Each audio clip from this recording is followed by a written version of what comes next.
Happy Friday, everybody. You're with me, Patrick Christys, on GB News. And it's the final show of the week, and it's a biggie. We're covering all bases today. GB News has seen data revealing the sheer number of Albanians crossing the Channel who claim to be victims of modern slavery. I'll give you a little bit of a teaser. The number of them has risen by more than 40% in a year.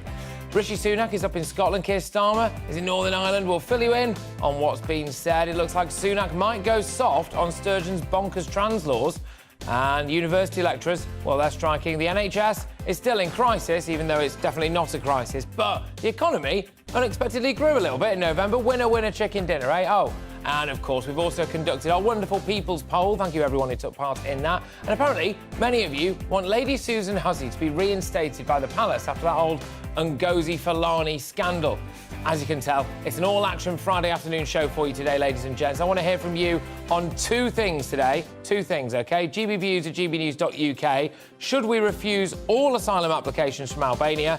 And should Lady Susan Hussey get her job back? GBViews at gbnews.uk. But now it's your headlines.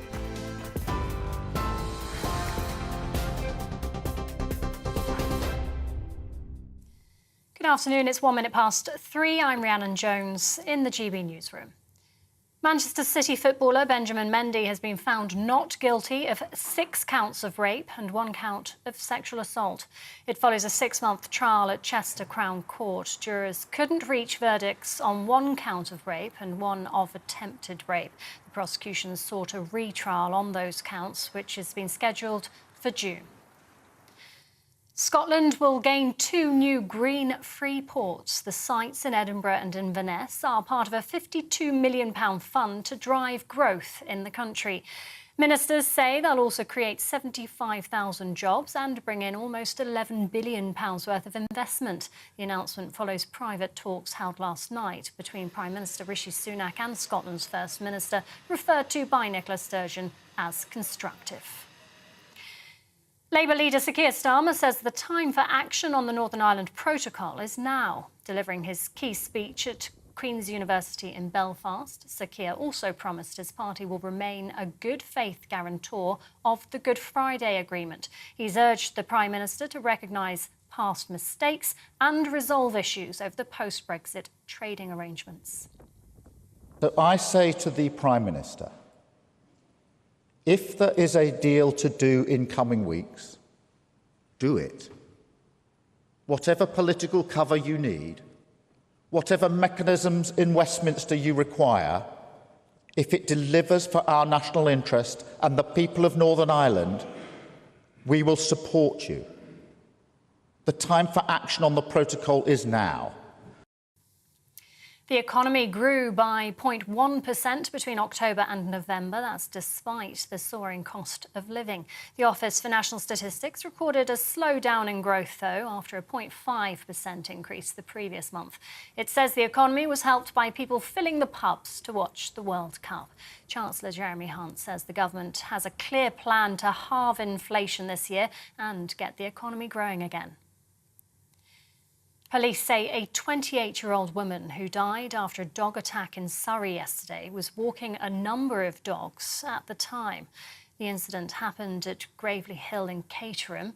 A second woman was taken to hospital, but police say her condition isn't life-threatening. Surrey Police has detained a total of 8 dogs, and detectives say they're keeping their owners up to date with the investigation. No arrests have been made. A pensioner has been jailed for life with a minimum term of 25 years for the rape and murder of a teenager nearly 50 years ago. It's the oldest double jeopardy case in England and Wales. Dennis McCrory was sentenced at Huntingdon Crown Court for the sexual assault and murder of 15-year-old Jackie Montgomery in her home in Islington in North London back in 1975. McCrory, who was 28 at the time, had been cleared of the murder, but a swab from Jackie's body was retested decades later and showed a 1,000,000,000-to-1 match with his DNA. Forensic scientist Lee Shufflebottom says a very unique set of circumstances led to McCrory's conviction.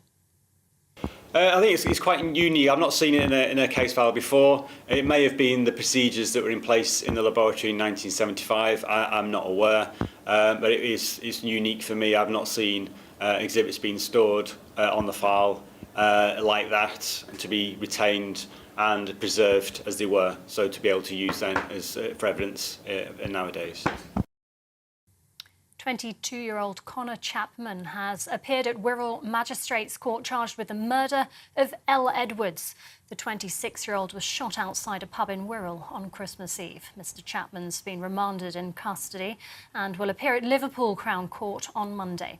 He's also been charged with 2 counts of attempted murder and possession of a firearm.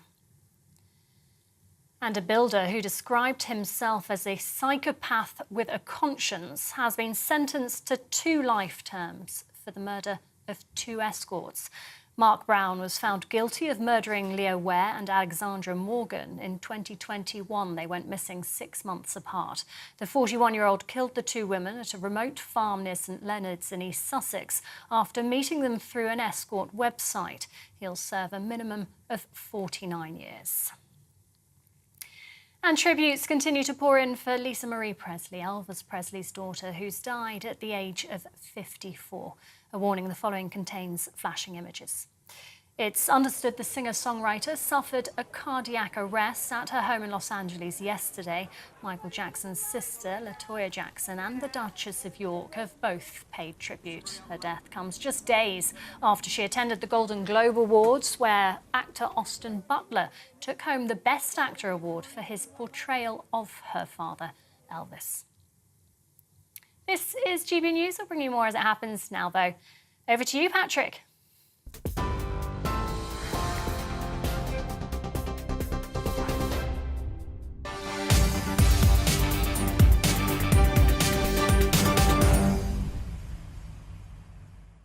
Yeah, happy Friday, everyone. It's already popped up in that inbox, gbviews at gbnews.uk, in relation to me asking you whether or not you think we should turn back all asylum applications from Albania. And it's in light of this story. More than half of modern slavery claimants arriving by small boats across the English Channel are now Albanian. That's according to the latest government figures analysed by Migration Watch UK.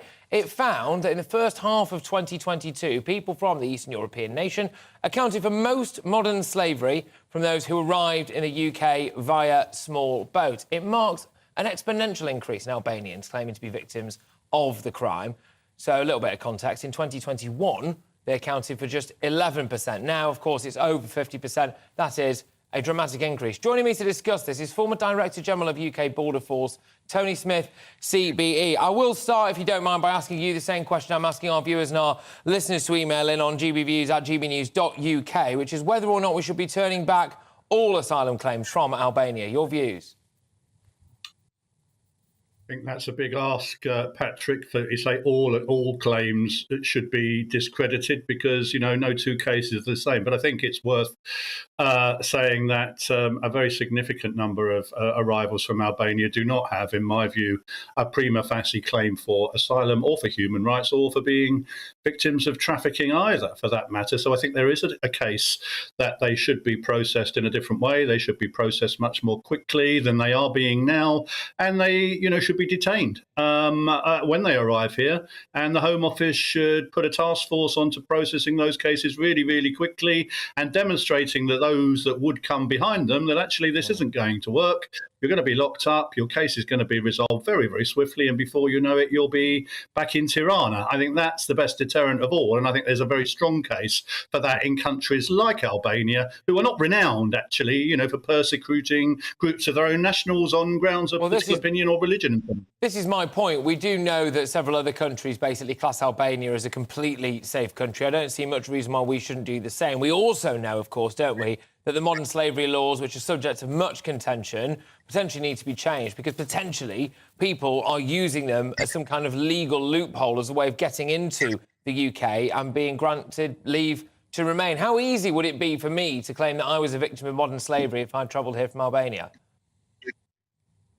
Well, of course, this is the problem, Patrick. Of course you could do that. I mean, anybody can do that. And this is the problem with the border right now, is that people, when they get within the jurisdiction, can claim all kinds of things. Then it's not within the jurisdiction of the officer that greets you in the border force to deal with. It has to be remitted to a caseworker. And those caseworkers are overwhelmed, frankly, with backlogs of cases. So that's the problem. I wouldn't say there are never going to be any victims of trafficking coming from Albania. There will be, Patrick, because it's international organised crime, and I'm afraid there are victims of trafficking, but certainly not in my estimation in this number. So we need to reform the process. We can do this. We did it when I was in the UK Border Agency, where these cases will be dealt with really, really swiftly. And if found to be unmeritorious, as I think most of them will be, then those people could be returned swiftly to Albania, who have already agreed with us to take them back. Even if they are victims, Patrick, of trafficking, the Albanians have offered to give them protection upon their return. So it doesn't follow that if you're a victim of trafficking, you get to stay in your destination country. So I think there's a lot that could be done. I think the Home Office are looking at this. I think we're beginning to see action now, very, very slowly on Albanians, and I'm hoping that will accelerate quite quickly now. Yeah, and a lot is being spoken about workers' morale at the minute. We've got strikes left, right and centre. I'm aware that there were some form of Border Force strikes in the run-up to Christmas. But what is the morale like amongst Border Force staff who are out in the Channel? Well, I'm one of them, Patrick, really, at heart. I worked there for 40 years and I'm still friends with a great many of them. And I know it's hard to accept that, they should be going on strike. I don't actually think, as a matter of principle, they want to go on strike, but they've been offered 1% and £200, I think. And their pay has been falling back a long way over the last since I retired. So I think there is something in the claim that they should be rewarded better. They do a difficult and dangerous job in many, many circumstances. So I do sympathise with them. But I think what we really also need to do, Patrick, is, as you say, look at the processes that they're being forced to deploy down in Kent on the English Channel. We've got to break this model where human smugglers can simply get somebody into jurisdiction of the border force, and we are disempowered, if you like, from removing them instantly because we can't. I think we need to find a way of getting removals going again, getting detention going again, and let them use their powers that they have in law. Now, that's a really good point. I'm glad that you've raised it. So if you had it your way, would Border Force staff in the Channel have more power to remove people immediately? Can you tell, in the vast majority of cases, pretty much straight away, or have a very good idea whether or not someone's genuine, and would you want the power to be able to remove them immediately? How would that work? So the key to that is a very quick assessment of the case, Patrick. And you said yourself, look, could you claim to be a traffic?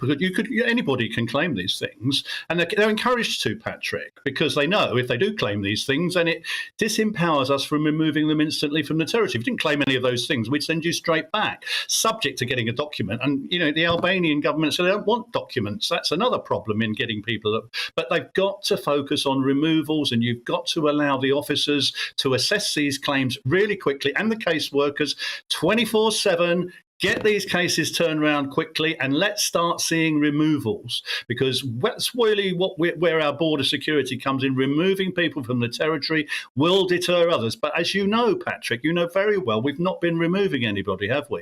And I think the Albanian cohort gives us a really good opportunity to do that if we can get our resources together and our act together.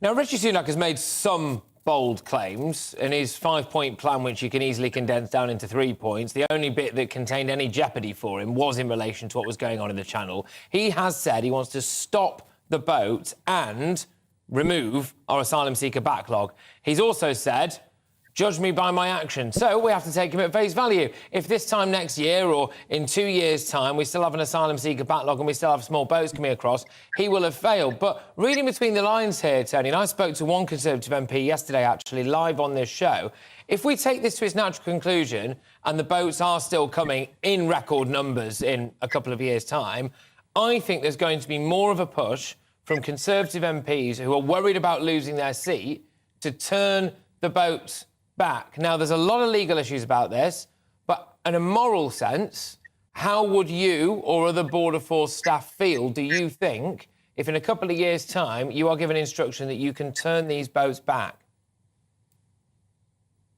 Look, a lot depends on what you mean by turning them back, Patrick. I know we have tried to do that. Actually, on the water, we did test a number of things. Dan O'Mahony did that. We had officers out there. We did a number of exercises. These are very flimsy vessels, often containing vulnerable people, non-seaworthy. I don't think we want anyone to drown, do we? I don't certainly want anyone to drown. I think we have obligations under the law, safety of law of the sea, not to allow people to drown. But we do need to work very closely with the French. I think I'm seeing new initiatives there. We've got to try to get the French to continue to move with us and the EU on a returns agreement. That will stop the boats. If we can persuade the French, not just on the beaches, Patrick, but in their territorial waters, to interdict and return, and we can help them with that. We can have joint patrols. We let our cutters into there. All these things can be done with political agreement. But I'm not a politician. I think this is the challenge for the Prime Minister and the Home Secretary. How can they build that relationship with the French and the EU to stop the boats? Because that's the only way you're going to stop it for sure. We can reduce it. There's things we can do, but stopping it. Well, and money's not working, Tony. And this is the thing, and money doesn't appear to be working, and we are giving them a rather large quantity of it, and I don't suspect, perhaps a little bit like the black hole that is our NHS, just chucking a load more dollar at it, it's probably not going to actually make much of a difference. There's got to be that political will, and as you've rightly said there, I think that we have to try to find a way to convince Macron and co that they, for some reason, need to not have these boats leaving their shores and heading directly to ours. Tony, thank you very much. Tony Smith there, CBE, former Director General of UK Border Force, reacting to the latest numbers which we were bringing you here, released by the government, commented on by Migration Watch UK, revealed to you here again by us here at GB News, which is that the number of people from Albania who are claiming to be victims of modern slavery has absolutely surged in the last year. It's now more than 50% of all people claiming modern slavery across here in the UK. Migration Watch UK, I should say, are saying that they've identified a massive loophole. We're going to be returning to that throughout the show. I've asked you to comment in light of those numbers, gbviews@gbnews.uk, whether or not you think we should now be rejecting all asylum applications from Albania. And a lot of you, like Philip, says all of the Albanians should be returned within 36 hours. There's a variety of comments on that. I'll go to them shortly. But I'm just moving away now. I want to talk about Rishi Sunak and Keir Starmer, because they've ventured outside the Westminster bubble today, yes. They've gone to visit Scotland and Northern Ireland, respectively. And the Prime Minister met with Sturgeon to discuss areas of possible collaboration. He's also confirmed the areas around Inverness and the River Forth have been awarded green freeport status, so good news for those areas. Keir Starmer, on the other hand, he's urged the Prime Minister to fix minds and resolve the Northern Ireland Protocol disputes as Stormont began the year still not sitting, which is a massive problem, even if maybe quite a lot of people sitting where I am in London at the minute, it doesn't seem that way. It really is. The Labour leader said now's the time to put Northern Ireland above a Brexit purity cult. And it's important not to mispronounce any of those words. GB News' political reporter Olivia Rutley has been in Inverness, and this is commenting on Rishi Sunak's visit. That's up to Scotland. She's got the latest for us. Rishi Sunak has certainly been on a charm offensive in Scotland. His predecessor, Liz Truss, said that Sturgeon was an attention seeker and the best policy was to ignore her. She didn't visit Scotland at all. Well, Sunak has taken a very, very different approach. He's been up here for the last 2 days and he is at pains to say over and over again how cordial and constructive his meeting with Sturgeon has been. On top of that, of course, the purpose of the visit is that 2 new free ports in Scotland, one in Inverness and one in Edinburgh. That's £52 million of funding for green start-up, plus all sorts of tax incentives to try and bring investment to those areas. Scratch the surface, though, and things are a little bit more complicated. Of course, Rishi Sunak and Sturgeon disagree on pretty much all of the most important issues facing the UK, and they've both had digs at each other this morning. On the NHS, Sturgeon has said that Rishi Sunak seems to have no plans to put any more money into the NHS to prevent any strikes, which is pretty thinly veiled criticism. And then Rishi Sunak has sort of got his own back by saying that both London and Edinburgh should be focusing relentlessly on the issues which matter most to the people of the UK, i.e. not independence. The other issue, which is causing massive controversy, is the Gender Recognition Act. Scotland, UK government is deeply worried about the act because of the ramifications it could have in England, and is in fact threatening to block it altogether, which would be almost unprecedented. And the SNP is saying that it's a question of democracy, and if Westminster starts blocking acts voted on by Holyrood, then devolved administration means nothing at all. Yeah, and it's that final point, actually, that Olivia made there about things being decided in Holyrood and Westminster potentially blocking, that I'm going to be returning with interest later on in the show, because there was that rather bizarre trans law that came into force, or was coming into force anyway, north of the border, which essentially, as far as I can tell, means that men can enter women's spaces even if they have been convicted of various different sex crimes. We're going to be talking a little bit about that later on, because it looks as though Rishi Sunak might have gone soft on that. I know that will anger a lot of people quite close to him in the Conservative Party, actually, Kemi Badenoch being one of them. That won't go down that well. I suspect it won't go down that well with a lot of you as well. We'll be talking about that a little bit later on. Concerning signs if Sunak has gone soft on Sturgeon. Anyway, joining me now is GBNews' Northern Ireland reporter, Doogie Beattie. Doogie, great to have you. Thank you very, very much. You are a Stormont for us there. Keir Starmer's urged Rishi Sunak to step away from the Brexit purity cult. For some people, though, that might just mean relinquishing control of the United Kingdom. Just talk to me about what's going on there. Well, it is an interesting position for him to take. He spent yesterday here at Stormont talking to the parties, trying to get these institutions back up and running, because of course unionists do not recognise the protocol. They do not recognise that the law is being set outside the EU, and even things like the free port that's been set there in Scotland couldn't actually happen here because it's not under EU law. The Northern Ireland has gone into recession and it has 72% of its population in the public sector, so it should be shaded and protected from the worst of any recession. But why has it gone into recession? Well, goods here are going up very fast, and that's probably because we have a protocol. But Keir Starmer, of course, speaking this morning in Queen's University, has said he would give cover to Rishi Sunak if he needed it from the ERG, because if there was a deal coming with the EU, that he may need it. That means that Keir Starmer is really, well, it could be read, that Keir Starmer is looking to align more with the EU, which brings us back to where he was in the last elections that cost him rather dearly. So what he's talking about here in Northern Ireland may have bigger ramifications on the mainland and how those seats in the red wall go. He also spoke about legislation that is going through the House of Lords here at the moment. It's to protect those British soldiers, to stop them continually being brought back to court. And in a question and answer session, he said if he was the PM, he would take that off the books immediately. Unionists and loyalists then asking me if that can be done that way. Will he then take away the IRA's letters of comfort that stop security forces and police men and women's families finding out what happened to their loved ones? So he has came here. He's tried to be with everybody else. I mean, it was a complete storm here. James Cleverly arrived on Wednesday. Sinn Féin weren't allowed to meet him because of political etiquette over not being able to meet the leader of the opposition before you actually meet the new government in place. We had Leo Varadkar. He arrived here, and of course he's the new Taoiseach in the Republic of Ireland. And of course how he started off his protocol negotiations was he pulled out pictures of an IRA attack on a border post and said this would happen. And of course unionists hated that. So that was back in 2016. And of course Keir Starmer in his speech also said that London and Dublin needs to work closer together and stop this against one another. And of course Dublin is the EU. London is Britain. And if they're going to negotiate, they need to negotiate from a level playing field, not as opposed to being friendly with other. Of course there has to be cross-border cooperation. There always has to be. We live on an island and we've enjoyed that for many, many years.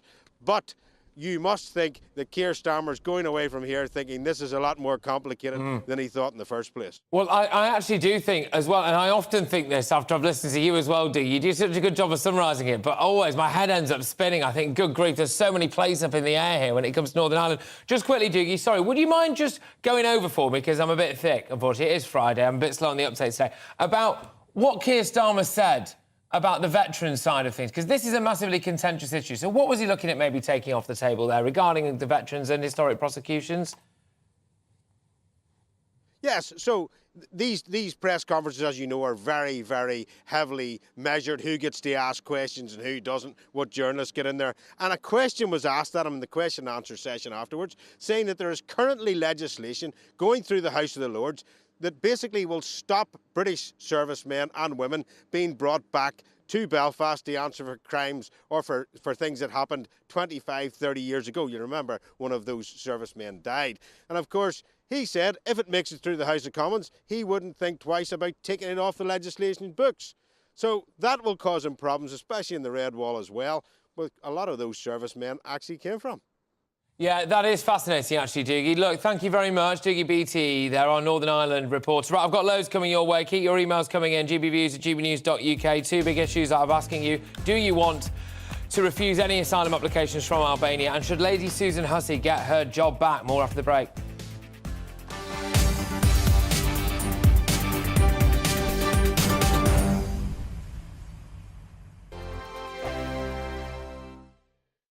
Monday to Thursday, 9 p.m. till 11 p.m. Join me, Dan Wootton. I'll bring you the sharpest takes and hottest debates. Do you not believe in prison? I don't believe in prisons. I'm completely stunned. I guarantee you there'll be no spin, no bias, no censorship. I actually was personally quite offended by it.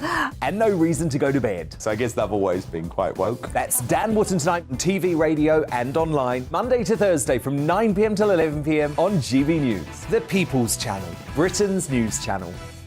Every morning from 6 o'clock, we'll wake you up with GB News Breakfast with all the stories you didn't know from the night before. So whether it's serious news, entertainment or your own views from all over our great nation, we're here to kick off your day with a smile. The national media should be reflecting and reporting what's happening here. You will notice the northwestern accents.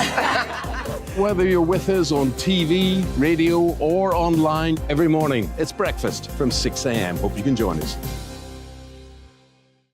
Join me every Sunday at 6 p.m. for Gloria Meets. In exclusive interviews, I'll be finding out who our politicians really are and what they really think. It's something that you would never want anyone to suffer. I didn't know what channels there were. B, I didn't think I'd be believed. I must have weighed about 7 stone and I'm 5'8". My instincts was to sort of cover this up. I mean, clearly that was a mistake. Join me every Sunday at 6 p.m. on GB News, the People's Channel, Britain's news channel.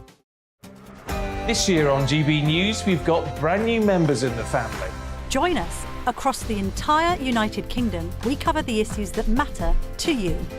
GB News will always stay honest, balanced and fair. We want to hear whatever is on your mind. And we don't talk down to you. The establishment had their chance. Now we're here to represent you. Britain's watching. Come join us on GB News, the People's Channel, Britain's news channel. My name's Tom Harwood and join me 9:30 a.m. every weekday for The Briefing, your one-stop shop for everything you need to know about what's going on in politics today. I wonder if this is a deal that might need to be like the biscuits in this factory, twice baked. Is there not an opportunity here to win out against the extremes? Tom Harwood, GB News. What are you going to do about it? Things should have been done differently, and they certainly are being done differently. Don't miss it. The Briefing with me, Tom Harwood, 9:30 Monday to Friday on GB News. Hello, I'm Simon Evans. Join me on GB News for Headliners at 11 p.m, where I'll be joined by two of the country's top comedians as we take a look at tomorrow's newspapers tonight. If it's a big story, we'll be covering it, I guarantee, but we'll also have some fun along the way. That's GB News Headliners at 11 p.m. We won't put you to sleep, unlike some of the other pay-per-review shows out there. So join us, 11 p.m, 7 nights a week.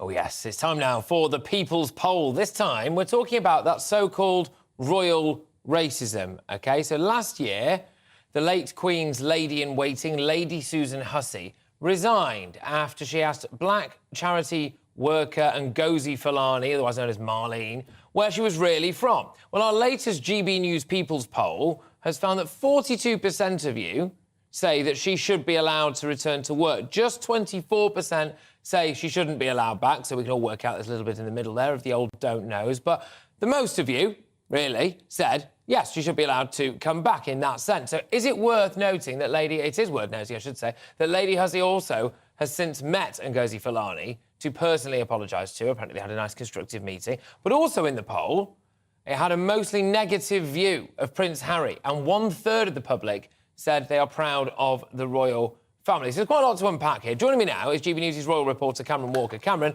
thank you very much. Great to have you back on the show, and nice that we're not talking about a book this time, for the moment. Yes. Anyway. So 42% of people, which was more than any other group of people in that poll, so they want Lady Susan Hussey to get her job back. Yeah, if you remember, it was a meeting at Buckingham Palace where Lady Susan Hussey personally apologised to Ngozi Fulani. At the time, Buckingham Palace described the meeting as full of warmth and understanding for Lady Susan to offer her sincere apologies for any distress caused. Now, since then, we clearly have had a lot of allegations and a lot of other distractions with the book, etc.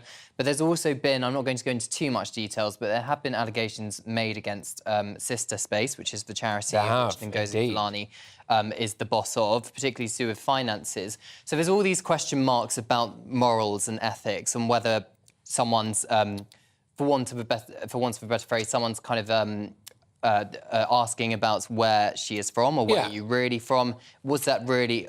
Surely that could have been a harmless comment. Yes. Clearly, the argument is that it was unconscious bias rather than racism. Lady Susan Hussey didn't know what she was saying. She's now been educated, and therefore, why should she lose her job over all of this? Yes. Buckingham Palace did take the action to... Well, they didn't take the action. Lady Susan Hussey resigned, and people are asking whether Buckingham Palace should take action and reinstate her. Yeah, absolutely. A lot of you have been getting in touch with this. The vast majority of people in my inbox here right now, yes, saying that she should be reinstated, even if Diane is saying that she should be offered her job back just so she can tell them to shove it. So there you go, Diane thinking that Lady Susan Hussey should still take the high ground on this one. Although, of course, she did resign initially. Maybe she was under a lot of pressure there. Just for the sake of clarity as well, and it's important just to say all of these things are allegations or subject to scrutiny, growing scrutiny. In essence, when it comes to Sister Space, which is Ngozi Fulani's charity, the scrutiny is over how they managed to receive a lot of money in charitable funding and where that money was spent, OK? So that's basically what that is. But, Cameron, do you think Lady Susan would actually want the job back? Well, she was the late Queen's lady-in-waiting for over 60 years. She's also Prince William's godfather, so she's clearly very, very close to the royal family. It wouldn't surprise me if she gets an invite to the King's coronation that's happening in May. But, I mean, Patrick, she had the job for 60 years when the Queen was still alive. Some people might ask whether or not she would like to retire at this point and just live out the rest of her life without all the palace pressures that come with the job. However, it's clearly... She was using her role following the Queen's death to be one of these official hosts at this reception which the Queen Consort was hosting, which is where she made the comments. I think it's perhaps up to her rather than anyone else whether or not she wants to come back. Absolutely. Well, let's just return a little bit to Harry. Also in the poll, it turned out that most people had a mostly negative view of Prince Harry. I think it's fair to say this book has backfired. In the eyes of the British public, it looks that way. Obviously, our People's poll seems to suggest that Prince Harry is not winning favours with the British public. The YouGov poll yesterday found him at his lowest level ever in terms of popularity with the British public.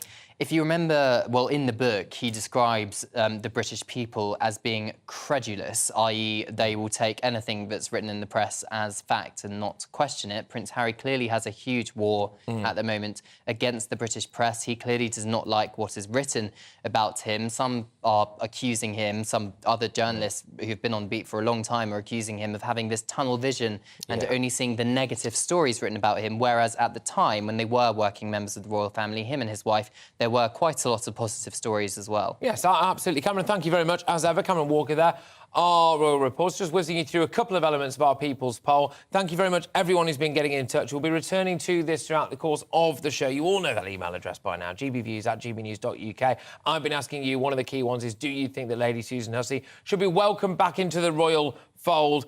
Yes, she should get her job back, and I was disgusted at her being hung out to dry by the royals, and that is from Dee, who says that after 60 years of service, she was treated so badly, and I'm inclined to agree with you, Dee. Thank you very much, everyone.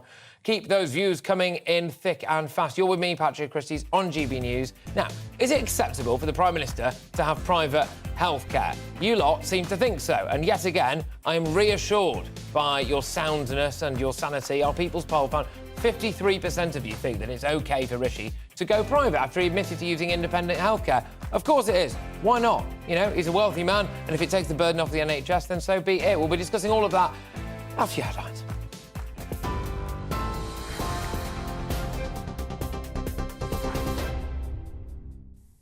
Good afternoon, it's 3:34. I'm Rhiannon Jones in the GB newsroom.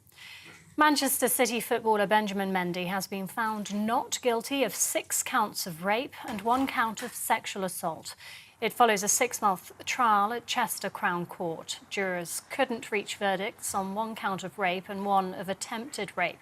The prosecution sought a retrial on those counts, which has been scheduled for June. Police say a woman who died after a dog attack in Surrey yesterday was walking a number of dogs at the time of the mauling. The incident happened at Gravely Hill in Caterham. The 28-year-old's not yet been named, but specialist officers are supporting her next of kin. A second woman was taken to hospital, but police say she's since been discharged. A total of 8 dogs have been detained by Surrey police. No arrests have been made. Scotland will gain 2 new green free ports. The sites in Edinburgh and Inverness are part of a £52 million fund to drive growth in the country. Ministers say they'll also create 75,000 jobs and bring in almost £11 billion worth of investment. The announcement follows private talks held last night between Prime Minister Rishi Sunak and Scotland's First Minister, referred to by Sunak-Sturgeon as constructive. Labour leader Sir Keir Starmer says the time for action on Northern Ireland Protocol is now. Delivering his key speech at Queen's University in Belfast, Sir Keir also promised his party will remain a good faith guarantor of the Good Friday Agreement. He's urged the Prime Minister to recognise past mistakes and resolve issues over the post-Brexit trading arrangements. So I say to the Prime Minister, if there is a deal to do in coming weeks, do it. Whatever political cover you need, whatever mechanisms in Westminster you require, if it delivers for our national interest and the people of Northern Ireland, we will support you. The time for action on the protocol is now. The economy unexpectedly grew by 0.1% between October and November, despite the soaring cost of living. The Office for National Statistics recorded a slowdown in growth, though, after a 0.5% increase the previous month. It says the economy was helped by people filling the pubs to watch the World Cup. Chancellor Jeremy Hunt says the government has a clear plan to halve inflation this year and get the economy growing again. TV, online and DAB Plus radio, this is GB News. Don't go anywhere. Patrick will be back in just a moment.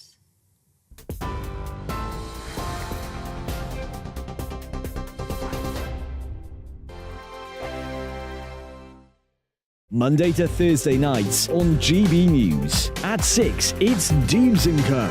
7 o'clock, Farage. At 8, join Mark Stein. And at 9, Dan Wootton Tonight, followed by Headliners. On TV, radio and online. This is GB News. We are GB News, the People's Channel. Why not take us home with you by visiting the GB News shop at gbnews.store. You'll find all the official merchandise, a really good present actually for yourself, your friends or your family. We ship across the UK mainland at no extra cost. GB News, the People's Channel. Here on GB News Live, we'll be keeping you in the picture, finding out what's happening across the country and finding out why it matters to you. We'll have the facts fast with our team of reporters and specialist correspondents. Wherever it's happening, we'll be there from 12 noon on TV, radio and online. GB News, the People's Channel, Britain's news channel. Monday to Thursday on GB News, it's Bev Turner Today from 10 a.m. We're going to be here for you, our GB News family, to keep you up to date, but also make you smile. The guy went from puberty to adultery. And I can't wait to bring a few of my own opinions. I have no time for cultural totalitarianism. We'll engage in passionate, but always polite debate. with your thoughts and opinions at the centre of it all. Only on GB News, the People's Channel, Britain's news channel. Hi there, it's Stephen and Anne. At breakfast from 6 a.m, you'll always be caught up with everything you need to know, the latest headlines, opinions and debates. We'll bring you the good news and the bad, but most of all, we're here for you. Remember, send in your views and let us know what you would like us to talk about. That's because we're your news channel. And every morning at 6 a.m, it's breakfast on GB News.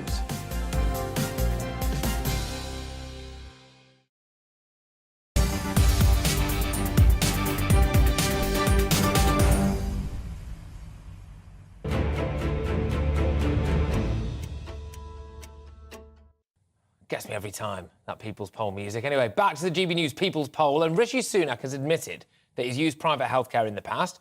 It used to be, didn't it used to be, like, people admitting that they'd done drugs in the past? Now it's whether or not they've used private healthcare. Anyway, it's criticism from those who say elected officials should be using the National Health Service. So we put it to you, the people, to see what you think. And 53% of you said that it was totally or slightly acceptable for the Prime Minister to use private healthcare.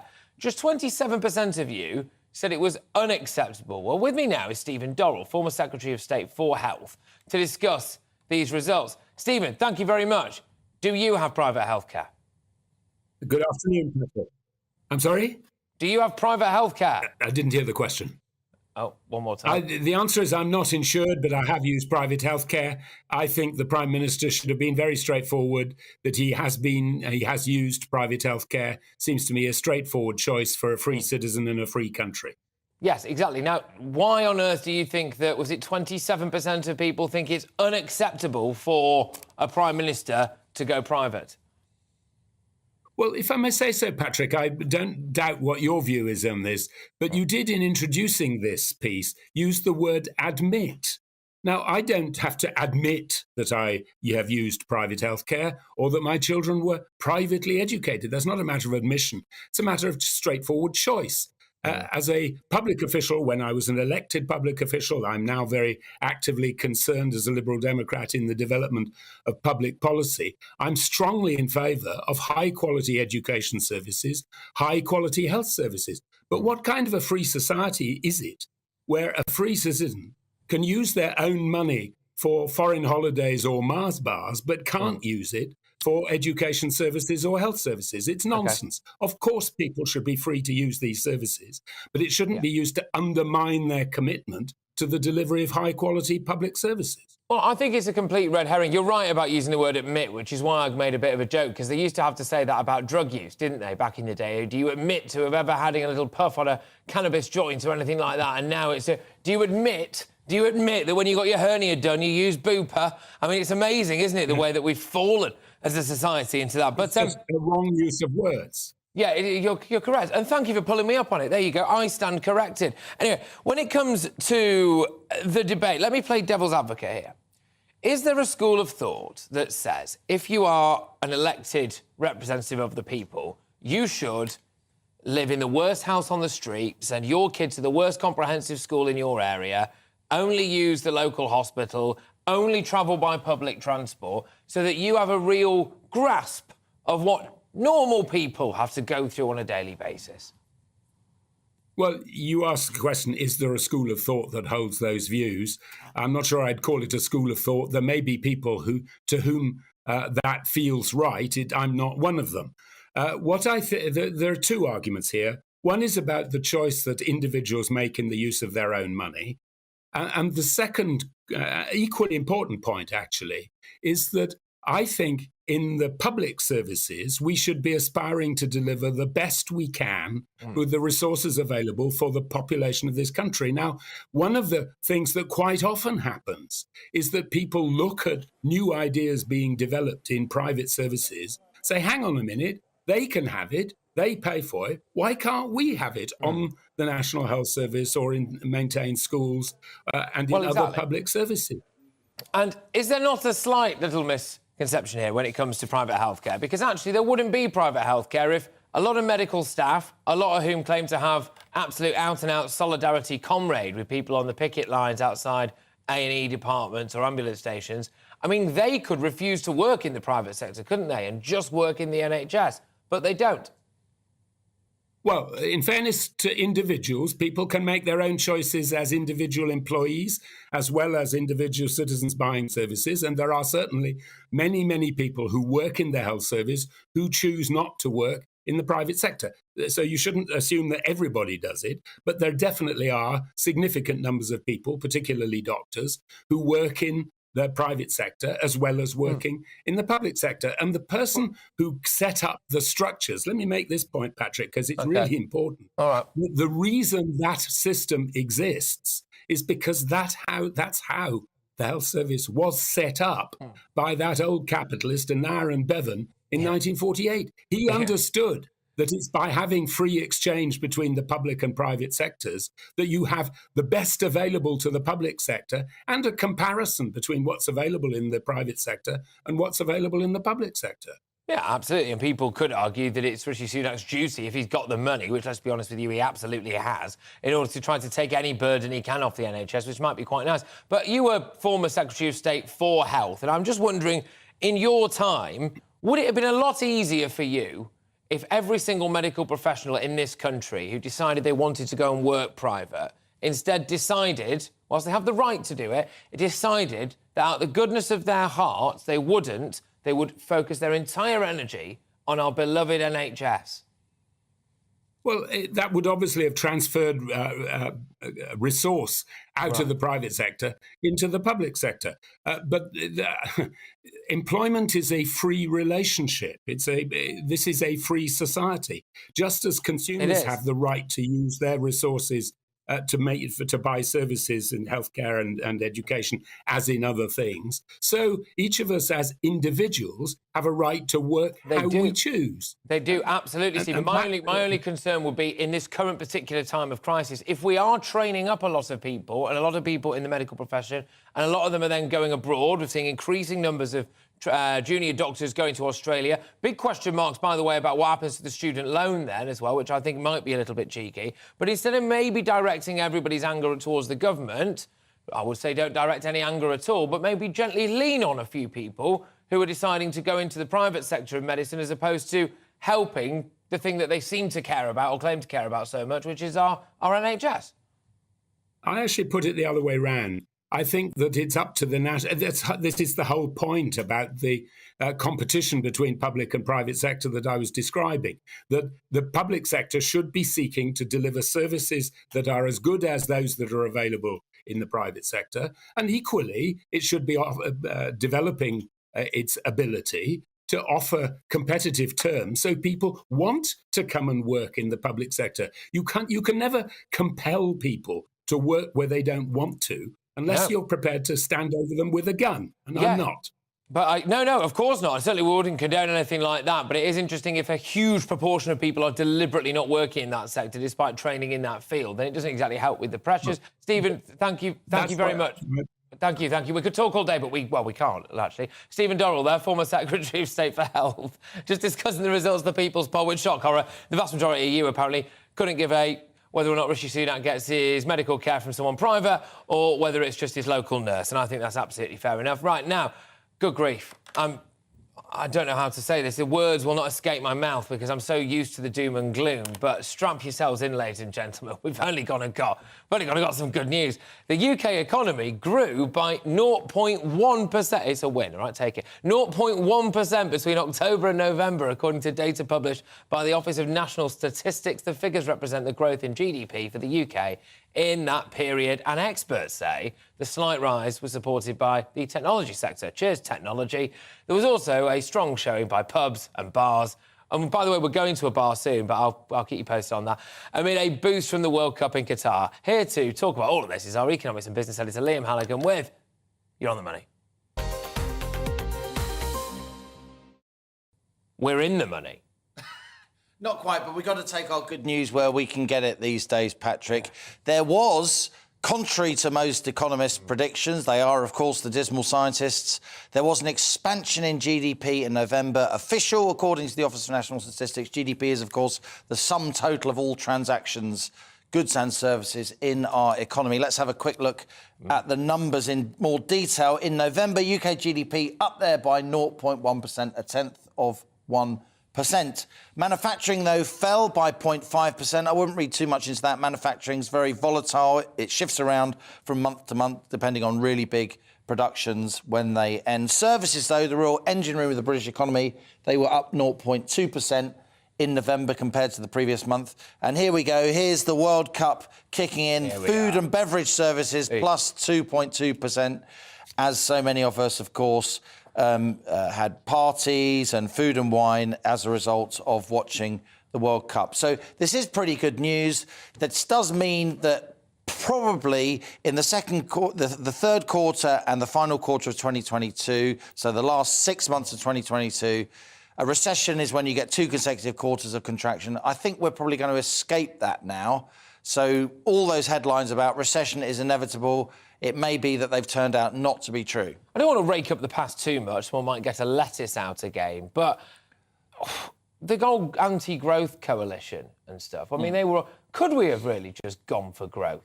Bearing on what Liz Truss was saying. It depends on how you do it. I certainly think that it's wrong to be raising corporation tax as of April from 19 to 25%. I think that's anti-growth. I think particularly small and medium-sized enterprises will suffer. They've been suffering during lockdown. I think that instant removal of 6% off their margins will condemn a lot of them to history, and so you end up raising a tax rate and end up with less revenue. Yeah. And I don't actually think a lot of the financial markets were particularly worried about that. Liz Truss saying we're going to keep corporation tax at 19%. But talking about Liz Truss, you know, she gets a hard time off a lot of people, but she did make the very important statement while she was campaigning to be Tory leader, and a lot of people were saying, we can't go for growth, we can't go... Economic in that voice as well. Indeed. Economic forecasts, an octave lower, economic forecasts are not destiny. That's what she said. And she was right. And I actually think it's worth pointing out now that energy prices are starting to come down. Wholesale gas, wholesale oil prices, they're all now lower than they were before the war in Ukraine started in February 2022. And we're even starting to see a little bit of a downtick in some of our household energy bills. And there's an investment bank called Investec that does put out some pretty decent forecasts. And they're now predicting that that energy price cap, which, of course, the government said it's not going to go above £3,000 for the average household. So the government would then have to pay lots of money to subsidise energy to keep the average bill at £3,000. Investec are now saying in July, because wholesale gas and oil prices are coming down, the energy... You know, average energy bills will be way below the price cap. Good. £2,478 rather than £3,000. So that energy subsidies won't actually cost the government any money at all. Yeah. And that's a lot about what the financial markets were worried about when they dissed Liz Truss and Kwasi Kwarteng's mini budget. Well, we're all wise in retrospect. We are all wise in retrospect, although you were actually right at the time, which is quite nice. I did actually say at the time, I don't reckon this is going to cost much money at all. But what do I know? I'm just the economics and business editor of GB News. Yeah, he's only on the money, isn't he? There you go. All right, well, look, Liam, thank you very much. Liam Halligan, our economics and business expert. Couldn't even say it then. So it's the good news. It's gone to my head. Well, anyway, talking of something that might have gone to someone's head, the campaign for Real Ale, here we go, people, it is Friday, has announced that its Pub of the Year winner, naming the best pub in the country voted for by its members, and it's the Tamworth Tap in Staffordshire. And it's been revealed as this year's winner, located in the shadow of Tamworth Castle. Well, doing what all good local journalists and reporters do when he sees a pub story, he gets straight on it. It's our GB News West Midlands reporter, Jack Carson, who I hope can still string a sentence together, because as I understand it, Jack, you've been there since it opened this morning, especially for you. How are you? I'm very well, Patrick. I have to say, it's not just good beer that this place is judged on as well. CAMRA, who are the campaign for Real Ales, chose this pub as their favourite pub, the best pub in the UK, for all kinds of reasons. They judge things on things like decor, on the atmosphere, on the beer as well. These beams behind me date back to the 16th century in Tudor times. In the beer garden, like you said, in the shadow of Tamworth Castle, the walls there are Norman and Saxon. So it's the history that this place brings, but also the impact that it's brought to its community. And I spoke to the owner, George Greenaway, about how it felt to win the award. Incredible, absolutely ecstatic. I've just been immensely proud of the achievement of obviously myself and the whole team and ultimately the whole town, really. It was never going to be a pub. It was only going to be a little microbrewery with the odd tap house appearance. So to actually have got to this stage and persuaded into becoming centre of hospitality in the town by the townsfolk has been incredible, really. So this place only opened 5 years ago. It was an empty premises before that. It initially started as just a microbrewery, a couple of tanks, but now it's got eight hand pulls, and one of them pulls the ale that they brew on site here. And I have to say, Patrick, it's very, very good. Well, I was going to say, and Jack, actually, as I understand it anyway, this is your last hit of the day because, like I said, you were at the pub so early. So you can stop pretending to just sip that beer now and actually see it off for us, Jack. Thank you very, very much, Jack Carson there, our West Midlands reporter in a pub. Will he do it? Is he going to do it? No, not quite. He's bottled it. Anyway. He's got a job to do and a career to protect, unlike me. You're with me, Patrick Christys, on GB News. Loads to come in the next hour. We've got all sorts, actually. We are, of course, going to be giving you the latest data, shocking data, when it comes to the amount of Albanians coming across the channel claiming modern slavery. I've got all of that coming your way and much, much more, as well as that question, gbviews@gbnews.uk. Do you think Lady Susan Hussey should get her job back? The vast majority of you say yes, and that was the result of our People's Poll. I've got all of that, absolutely loads more as well, but I'll see you in 2. Hello, Alex Deakin here with your latest weather update from the Met Office. The weekend is going to start mild and fairly wet.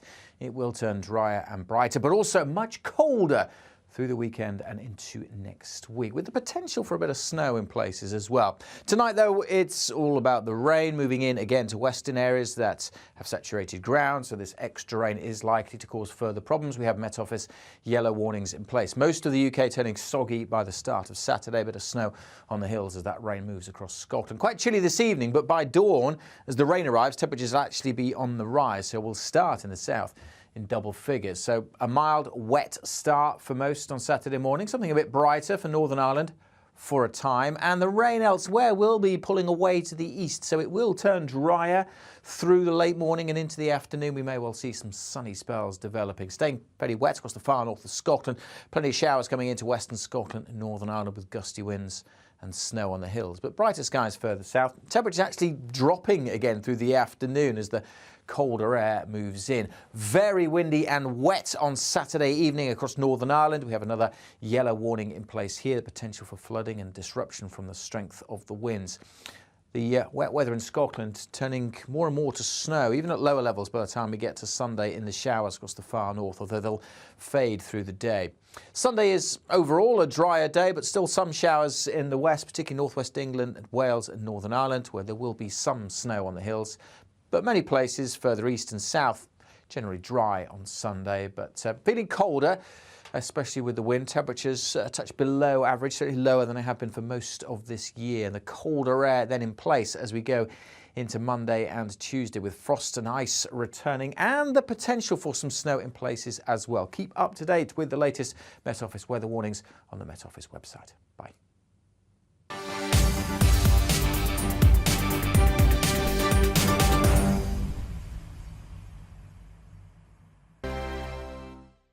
Every morning from 6 o'clock, we'll wake you up with GB News Breakfast with all the stories you didn't know from the night before. So whether it's serious news, entertainment, or your own views from all over our great nation, we're here to kick off your day with a smile. And the national media should be reflecting and reporting what's happening here. You will notice the northwestern accents. Whether you're with us on TV, radio, or online, every morning it's breakfast from 6 a.m. Hope you can join us. We are GB News, right across the nation. You can get us on television, on radio, on digital. We're absolutely everywhere. Amazing! You see, amazing! You remind me of me in the European Parliament. But here's the most important bit. We are not part of the mainstream establishment. We think and speak just like you do. We are the People's Channel. Magnificent. That's really, really thoughtful. Come and join us on GB News, the People's News Channel. My name's Tom Harwood and join me 9:30 a.m. every weekday for The Briefing, your one-stop shop for everything you need to know about what's going on in politics today. I wonder if this is a deal that might need to be like the biscuits in this factory, twice baked. Is there not an opportunity here to win out against the extremes? Tom Harwood, GB News. What are you going to do about it? Things should have been done differently, and they certainly are being done differently. Don't miss it. The Briefing with me, Tom Harwood, 9:30 Monday to Friday on GB News. Join me, Nana Akue, Saturday and Sunday afternoons on GB News. Expect fiery debate and passionate discussion as me and my panel tackle some of the biggest topics hitting the headlines. It's a place for everyone's opinion. No one gets cancelled, but no one gets an easy ride. Oh, she's on it today! Be ready for conversations that are fierce, frank, and of course, fun. Every Saturday and Sunday afternoon from 4 p.m. on GB News, the People's Channel.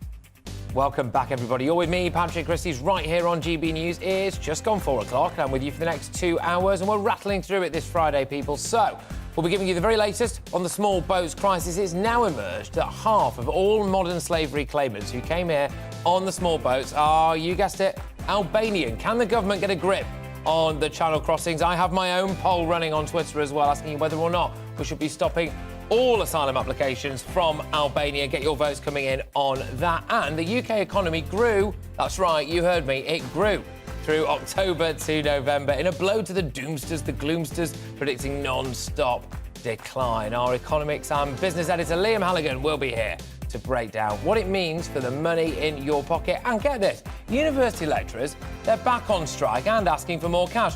We've got a teacher going head-to-head with a student. You don't get this anywhere else, people. We're going to ask whether or not students are getting value for money, whether or not those lecturers need to stop being lazy and get back to work. And I want to hear your thoughts on all of the topics that we're talking about today. Get in touch, gbviews@gbnews.uk. The big one, really, and we're going to be teeing off on this shortly, is whether or not you think that we should just stop all asylum applications from Albania. Is it just a safe country, in your view? gbviews@gbnews.uk. Another little one to get you going as well is Lady Susan Hussey. Should she get her job back? The People's poll results are in, and most of you think she should. gbviews@gbnews.uk. Now, though, it's your headlines.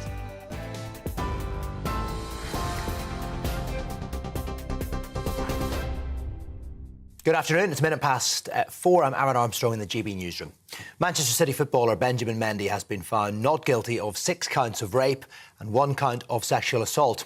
It follows a 6-month trial at Chester Crown Court. Jurors couldn't reach verdicts on 1 count of rape and 1 of attempted rape. The prosecution has sought a retrial on those counts, and that has been scheduled for June.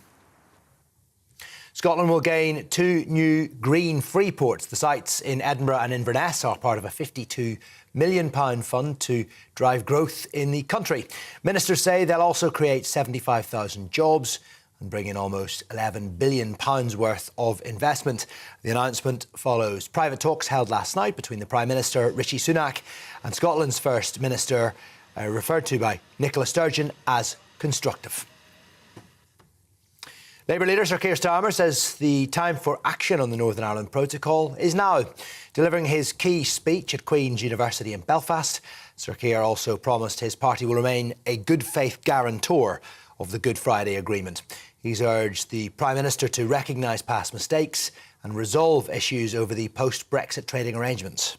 So I say to the Prime Minister, if there is a deal to do in coming weeks, do it.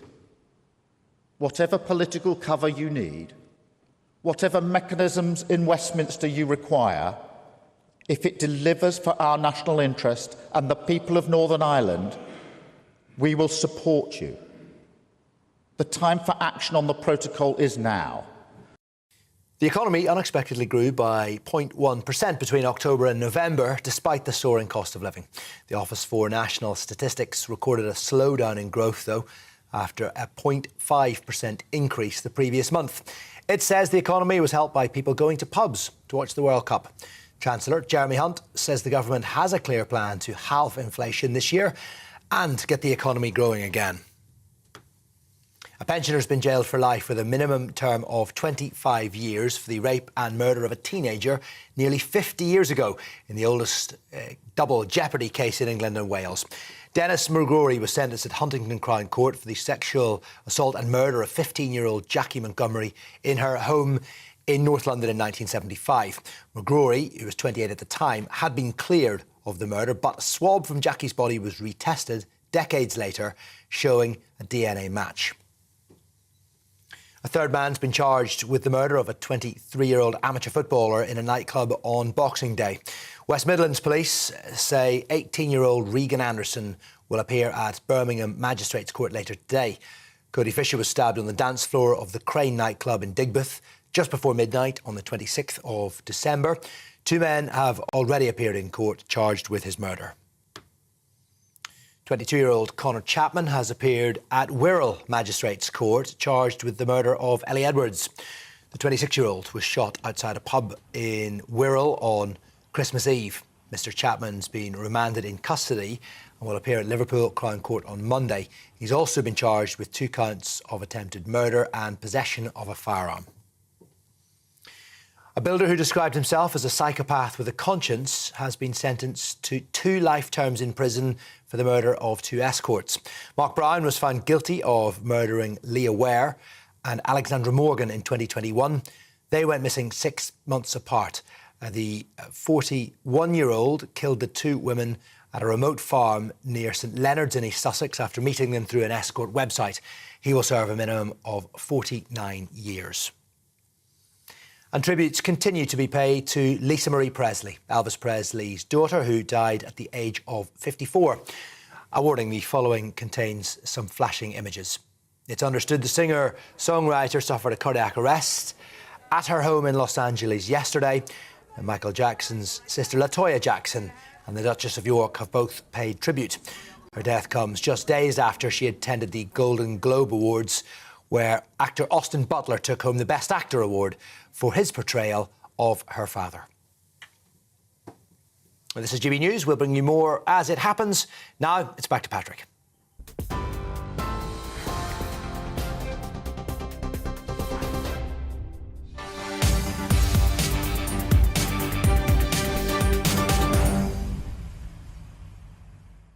Yeah, well, the latest round of figures for the madness that's taking place in the Channel I've dropped, and you guessed it, it's not pretty reading, because more than half of modern slavery claimants arriving by small boat across the English Channel are Albanian. Confirmation, I suspect, of what a lot of us thought was going on anyway. That's according to the latest government figures, and they've been analysed meticulously by Migration Watch UK, and it found that in the first half of 2022, people from the Eastern European nation accounted for most modern slavery claimants.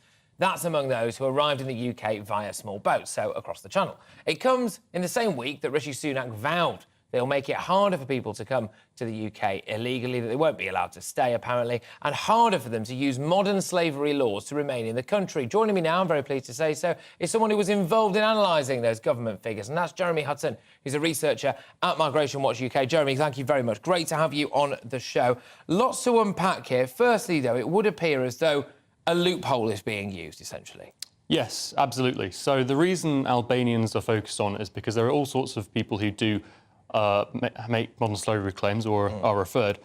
But the thing with Albanians is they come from what is clearly quite a safe country. You know, it's a NATO member, they're trying to join the EU, they're a signatory to the European Convention on Human Rights. So that makes it very clear that something is going wrong when over half of the people claiming to be modern slaves or being referred are from this country. Yeah, and I spoke to a former head of UK Border Force a little bit earlier on, and he was saying to me that actually it's quite easy to claim modern slavery. What is a modern slave? What's the actual definition or indeed the terminology that you would have to do to try to pass yourself off as a modern slave? So there are various categories such as human trafficking, which can involve someone being trafficked into the country for certain purposes. There's forced labour. So someone coming from Albania, as a specific example, could be, in theory, manipulated into working on, say, a cannabis farm in the UK.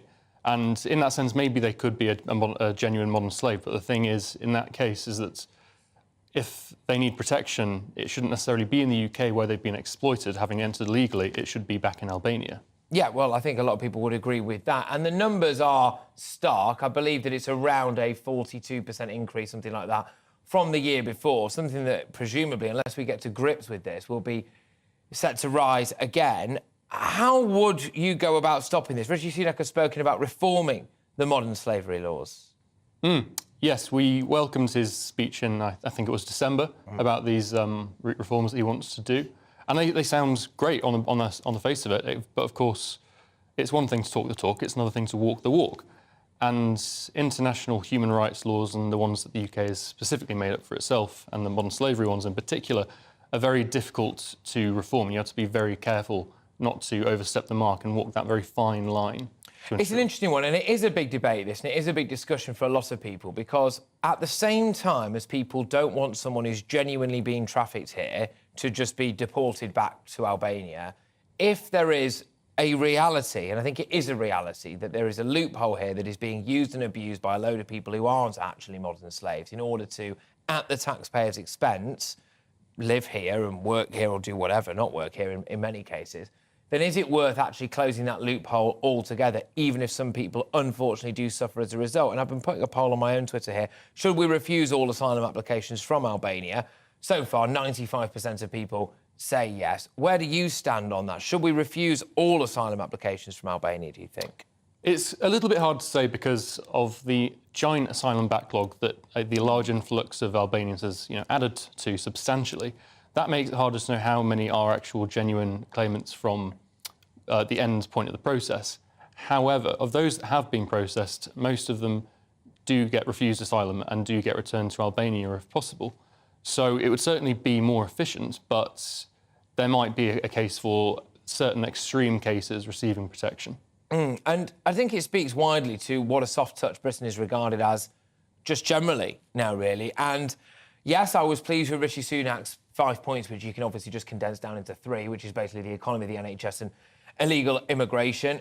I was slightly concerned about Keir Starmer because I spoke to a former Labour Party special advisor on this show yesterday, and he was saying adamantly the vast majority of people, they just care about what price a loaf of bread is at the shops. And people do care about that. But I think people also care, Jeremy, about their local hotel being commandeered by the Home Office or Serco or whatever, and local resources. The Royal Borough of Windsor and Maidenhead, for example, has had to find £1 million this year just to deal with people who are at least claiming anyway to be children and are therefore in their social care system. And the taxpayers' money that is being drained when it comes to what's going on in the Channel is vast, isn't it? Absolutely, and this does have a very clear effect on the cost of living. It forms an effect in the taxes you pay. Money is being spent on housing illegal immigrants instead of social services, like you say. On businesses, it has a big knock-on effect. Hotels are not employing as many people as they could because they can just let off a lot of staff and keep on a skeleton crew to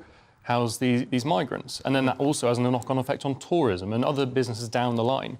So the economic effects are massive, and I think that has been rather underexplored. Do you think our politicians are trying to mask a lack of political or maybe even ideological will to deal with this with, well, I suppose, technical details, saying, oh, we've got to go through all of these issues to fix the laws, or we're really doing everything that we can? In your opinion, as someone who's at Migration Watch UK, who looks at these numbers, devastating numbers, on a daily basis, goes through them with a fine-tooth comb, could this be sorted if you had someone in power who really wanted to sort it? Well, in theory, any government can do almost anything it wants. Of course, we've signed up to numerous international laws over the past 50, 60 plus years that have muddied the water quite a lot, made things quite difficult. But ultimately, the British government is sovereign and does have the power to do these things if it so wishes. It's just got to decide whether it really wants to. OK, I'm going to kind of put you on the spot slightly here. I don't want to turn it into too much of a Channel migrant-based sweepstake, but the numbers that are going to come in the course of this year, we reported here on GB News, I think we had exclusive images initially anyway, of the first known groups of people who made their way across the Channel in 2023. Are you expecting it to be an increase, another record year or not? I reckon so. The more that come, the more see that they can come. OK, fair enough. Clear and concise. Thank you very, very much, Jeremy. Great to have you on the show. My pleasure. Absolute pleasure. That's Jeremy Hudson there of Migration Watch. He's a researcher at Migration Watch UK. Just reacting to those numbers, I will recap them for you very quickly if you're just joining us, which is now more than 50% of those claiming to be victims of modern slavery who entered the UK by small boat, i.e. across the Channel, are from Albania. That's in relation, of course, to another massive record influx of people who crossed the Channel last year. Supposedly, depending on what figures you read, around 2% of the entire male population of Albania is now currently here, which might mean it's quite a good time to still be a man in Albania, but we'll leave that there. Lots of you have been getting in touch with your thoughts on the small boats crisis. On the Channel Mine crisis, William says, Tony Abbott has said that Australia turned back boats of illegal immigrants by transferring them to seaworthy boats. Why don't we do that? Lack of political courage. Potentially as well also about convincing the French to take them back as well. We heard earlier, didn't we, from that former head of UK Border Force who said just that. We need to do more to convince the French to actually keep them. And clearly it isn't just about money. Clearly there has to be some political will there. Do we need to try to find, as a matter of urgency, some way of appeasing the French in something completely non-migration related, something that just makes Emmanuel Macron very happy indeed, and then hopefully he will use that as an incentive to try to keep hold of people in France and not pass them on. I will say, though, my disdain for what the French are doing in this regard is very, very limited, because I suspect that a lot of people who watch this show and watch this channel and listen to this show as well would, if they were living in Calais and they were French, be quite happy to wave people out across the Channel, wouldn't they? So we kind of can't have it both ways. I think we need to be realistic in terms of what we would maybe want to be doing if we were French. But Diane adds, we need to return all Albanians who've arrived here illegally and return all other illegal immigrants too. Now, Rishi Sunak is desperate to say, and desperate to make it clear to us, judge him, he says, judge him by what we see. Well, he wants us to see stopping small boats coming across and also, as well, reducing that asylum seeker backlog, nullifying the asylum seeker backlog, actually, and making it very clear to people that if you enter the UK illegally, you do not get to stay. All the while, though, as the days tick over, we're yet to see any flights take off to Rwanda. We're yet to hear of any more deals being done with various different other African countries or South American countries. They were mooted, weren't they? We're yet to actually see solid evidence when it comes to Suella Braverman being in constructive conversations when it comes to using various different shipping containers or disused cruise ships for offshore processing. So I suppose it's a case of we'll believe it when we see it. David says if they try to use the anti-slavery law, how come they can afford to spend thousands to come over to the UK? And David, this is why it's a loophole, why many people would regard it as a loophole. Certainly the people at Migration Watch UK regard it as a loophole. Because if you pay someone a shed load of money in order to take you somewhere and they take you there, then is that slavery? Is that even human trafficking? I mean, it is technically human trafficking, but isn't it a little bit like an Uber for illegal immigration? And I think that's what you're trying to say, David, there, which is actually, how can they claim that? Well, I suppose easily they can say, well, I didn't really know what I was doing, or I was forced to it, or they've got my family member hostage, or I haven't paid them all yet. When I get here, I've got to pay them a bit. So it's a bit of a slippery slope, but clearly the message has gone out to the fine people of Albania that if you do decide to come here in a small boat, you can say that I was a victim of human trafficking, I was a victim of modern slavery. And speaking, as I often do and will be doing later on as well, to specialists in immigration law and asylum law, what they say is when you go through the normal asylum process, if you get rejected, then you can claim modern slavery, human trafficking, and that, of course, means that you go into this bracket. But yes, in 2023, I suspect a lot of you would hope Rishi Sunak makes good on his promise. Get your views coming in, because I wanted to ask you that big question. The poll on my personal Twitter at the moment is 95%, but maybe we can get some chlorine in that particular pool and see what you guys think as well. GBviews at gbnews.uk. Do you think we should stop all asylum applications from Albania? Plenty of other countries regard it as a totally safe country. But we're moving on now, because the Prime Minister and the man who wants to be the Prime Minister have been getting out and about today. Rishi Sunak has been in Scotland, where he's announced the opening of 2 new green free ports. And the Labour leader, Sir Keir Starmer, well, he's been in Belfast, where he's urged political leaders to get back to Stormont. He's also called on the Prime Minister to help find a resolution to the running dispute over the Northern Ireland Protocol. Joining me now, he's back for more, is GB News' Northern Ireland reporter, Dougie Beattie. Dougie, great to have you on the show. Thank you very, very much. Now, why is it so... Why should people sitting, like me now, in a nice, cushy studio, warm studio in metropolitan liberal elite London, why should I care about the Northern Ireland Protocol, Dougie? Well, a number of reasons, and first of them all is that these are British citizens living in Northern Ireland. It is part of the UK. And of course, would you like to see any other citizens? I mean, would you like to see Liverpool annexed by laws of the EU and kept there and have no democracy to say how your laws could change? Because that's exactly what's happened in Northern Ireland, this border down the Irish Sea. And of course, every lorry that comes to Northern Ireland full of goods sold from mainland UK, well, it goes back with goods from here. And when it comes to agriculture with food, anywhere from 12 to 20% of Britain's food that hits the table. That's why you'd be worried. There's also an unusually large amount of young men and women here that join the armed forces in the UK and fight for Britain. So there is quite a lot of benefits to Northern Ireland and quite a lot of benefits to the UK for Northern Ireland being here. That is a really good trading system. I mean, the dairy products that come out of Northern Ireland are huge. The Irish dairy sector is worth about £6.8 billion per year, and that's just on butter and milk alone. So you start to look at that and think, well, where's this going to go? Who's getting this money and who's getting this product? Well, of course, the protocol states that we are now stuck inside the EU, and unionists are saying, well, what's the sense in sitting in this house behind us? Because we can't legislate for anything, because if you're getting economic unity with the EU, in other words, they are saying that all our trade laws must be in alignment with the Republic of Ireland, well then it's not too long before you get political unity. So therefore, everything here has ground to a halt. And that also means that we are now having ministers, etc., coming from Britain and having direct rule in Northern Ireland. But there's been, I suppose, a push towards better relations with Dublin, because, of course, we are on an island here, and the cross-border trade is very, very important too. There's about £65 billion goes between the Republic of Ireland and Britain every year, but that has now become smaller after Brexit too. So all these are feeding into the middle, and it is the argument of where the border is. Should it be in the Irish Sea or should it be in the Republic of Ireland? So at the start of last week, the British government said, we have decided to have green lanes and red lanes. So any green lanes that come in, they're sharing that data with the EU to say, well, this is what's coming in. It's going to stay in Northern Ireland. It shouldn't be in with the same checks, but of course they have to do the same paperwork, and that's this TSS paperwork. It costs a lot of money.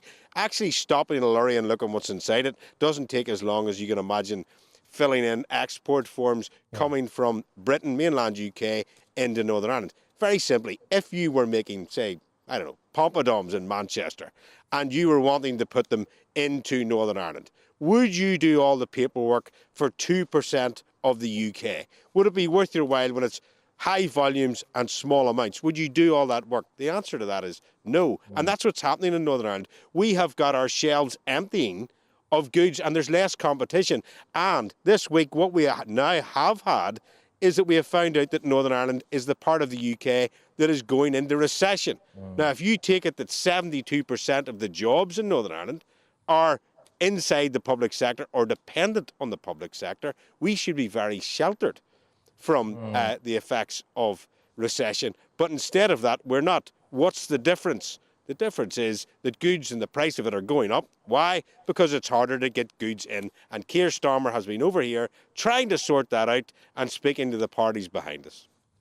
Dougie, expertly done, as ever, my good man. Thank you very, very much. Dougie BT there, who is our Northern Ireland reporter just outside Stormont. I tell you what, I could listen to him all day. Fantastic. Right, OK, so we're moving on. You're with me, Patrick Christys, on GB News. Now, coming up, I've got some good news for you. I know, stop the press. The UK economy grew by a whopping 0.1% in November last year. Could this be the start of an economic upturn? We're certainly hailing it as one, but it might not be. We'll get the latest from GB News' economics and business editor, Liam Halligan. Keep your emails coming in thick and fast, as well on the Albania situation and that People's Poll result that the vast majority of you apparently want Lady Susan Hussey off of the Ngozi Fulani scandal to get her job back in Buckingham Palace. I'll be back in just a tick.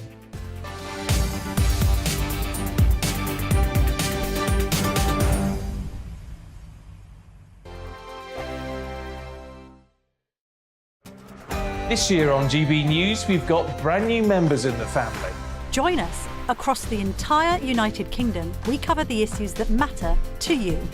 GB News will always stay honest, balanced and fair. We want to hear whatever is on your mind. And we don't talk down to you. The establishment had their chance. Now we're here to represent you. Britain's watching. Come join us on GB News, the People's Channel. Britain's news channel. Join me, Lawrence Fox, on GB News. Frank, fun, fearless and sometimes serious. Much as I love a Friday night punch-up, what I really want is a battle of ideas. I want to look at things differently. I want to hear different voices and engage with your unique experiences. Every Friday at 7 p.m. on GB News. I'm Michael Portillo. Join me on GB News on a Sunday morning for topical discussion, debate, arts and culture, and sometimes even ethical dilemmas. I don't always agree with you, Michael. Michael Portillo, Sundays on GB News, the People's Channel, Britain's news channel. Monday to Thursday nights on GB News. At 6, it's Dubes & Co. 7 o'clock, Farage. At 8, join Mark Stein. And at 9, Dan Wootton Tonight, followed by Headliners. On TV, radio and online. This is GB News. We are GB News, the People's Channel. And right across the United Kingdom. You can find us on Sky Channel 512. Virgin Media Channel 604. Freesat Channel 216. Freeview Channel 236. And YouView Channel 236. You can also take us with you on DAB Plus Radio. With the GB News app and at the website gbnews.uk. We're absolutely everywhere. Come join us on GB News, the People's Channel, Britain's news channel.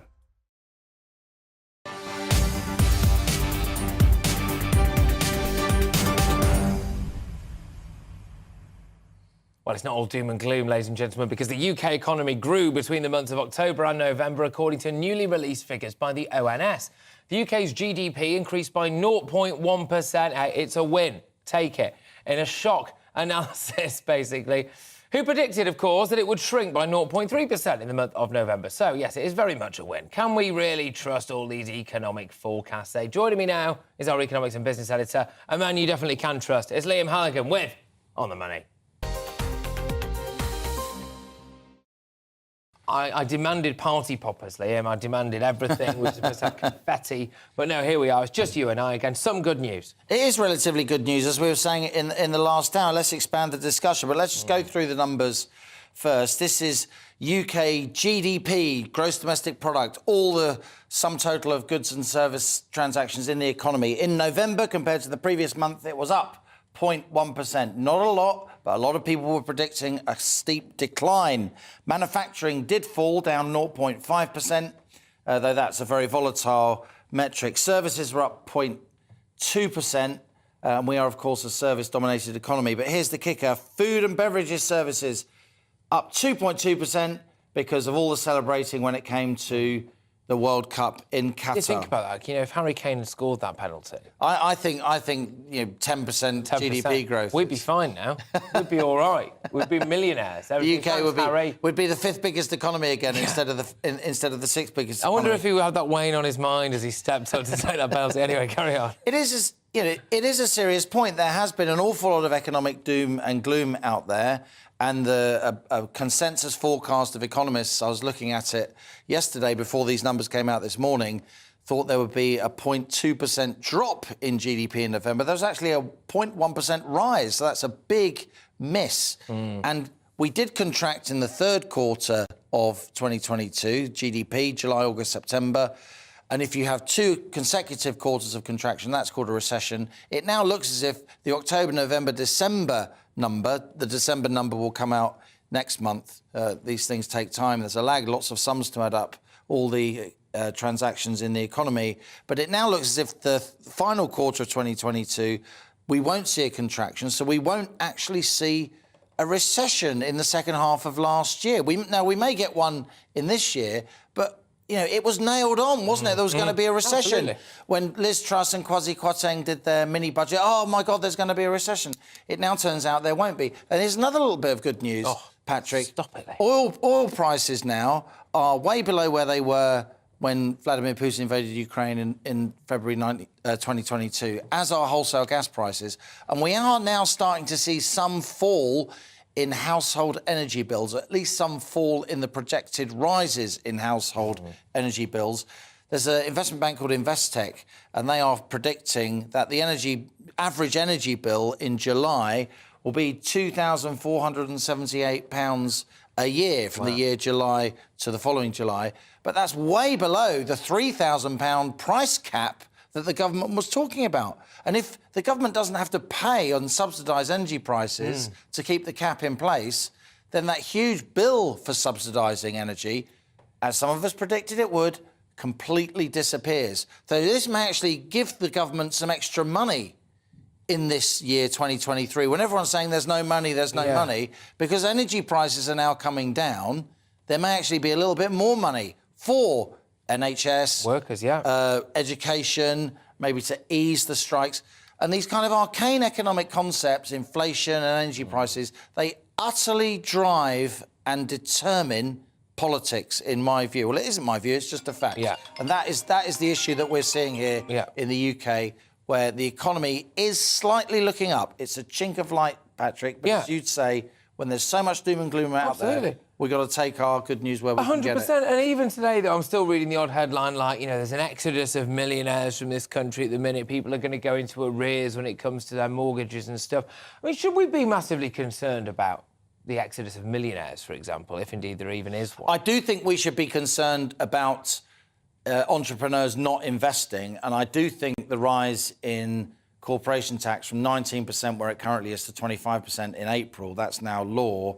I do think that will lead to less investment. I do think that will lead to less revenue than if you kept the tax where it is at 19%, because I think some businesses will fold because that extra corporation tax burden after lockdown will consign them, unfortunately, to history. For many entrepreneurs running small and medium-sized enterprises, that corporation tax rise will be, you know, the last straw, as it were. And if there is an investment strike, you could also get more unemployment. So we do need to be concerned about these things, in my view. And just very finally now, house prices, I alluded to them earlier, but people care massively about this for obvious reasons. There was talk potentially of a property market crash and people's house prices going down, the value of homes going down. Your views on that? I think there will be some localised fall in house prices. I think in the end, there's fundamentally, at a national level, a grotesque shortage of homes in this country. Population has been rising hugely, and we're not building homes nearly enough to meet even our natural demography, let alone the fact that a lot of people come to this country every year. It's a very complex relationship between immigration and house prices. A lot of immigrants, for instance, build homes that we need. But when we're not building those homes, of course, there is a lot of extra pressure on our housing supply.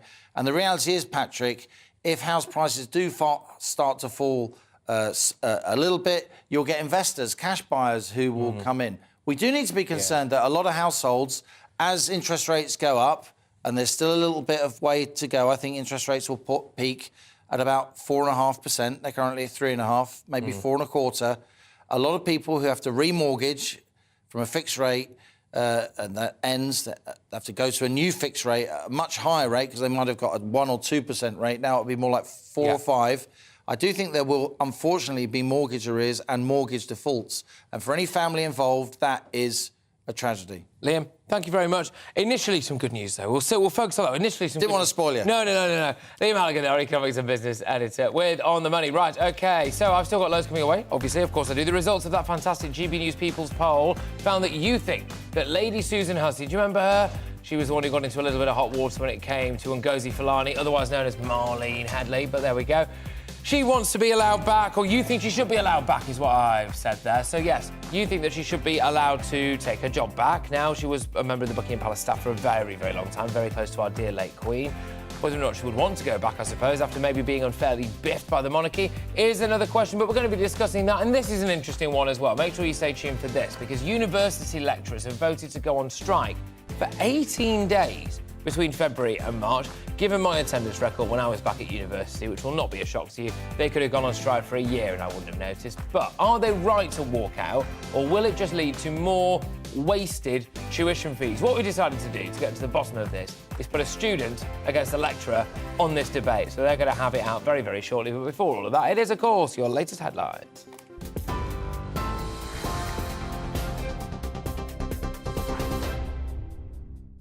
It is 4:33. I'm Aaron Armstrong in the GB newsroom.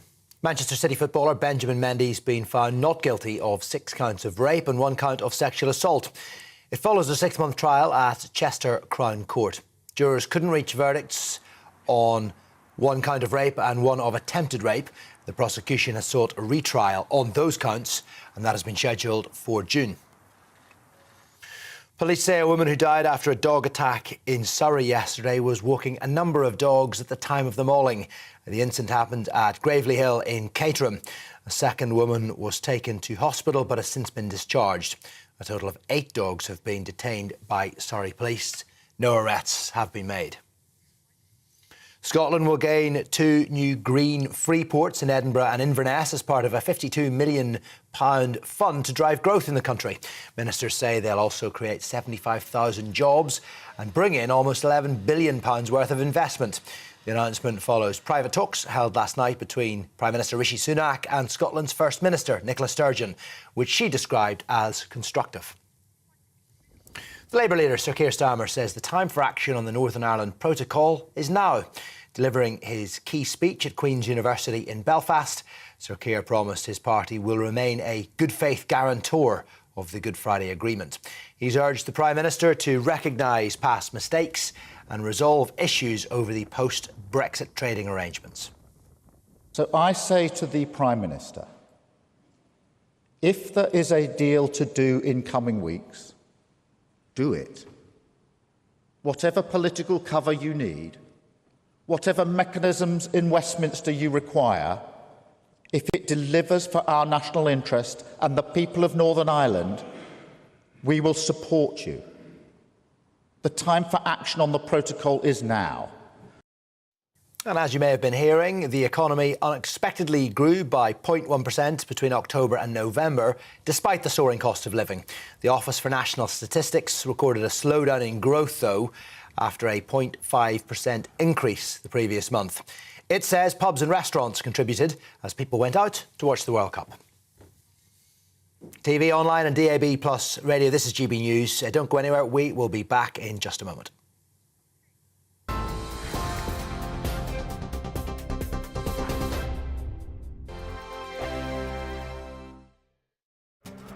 This year on GB News, we've got brand new members in the family. Join us. Across the entire United Kingdom, we cover the issues that matter to you. GB News will always stay honest, balanced and fair. We want to hear whatever is on your mind. And we don't talk down to you. The establishment had their chance. Now we're here to represent you. Britain's watching. Come join us on GB News, the People's Channel. Britain's news channel. Monday to Thursday, 9 p.m. till 11 p.m. Join me, Dan Wootton. I'll bring you the sharpest takes and hottest debates. Do you not believe in prison? I don't believe in prison. I'm completely stunned. I guarantee you there'll be no spin, no bias, no censorship. I actually was personally quite offended by it.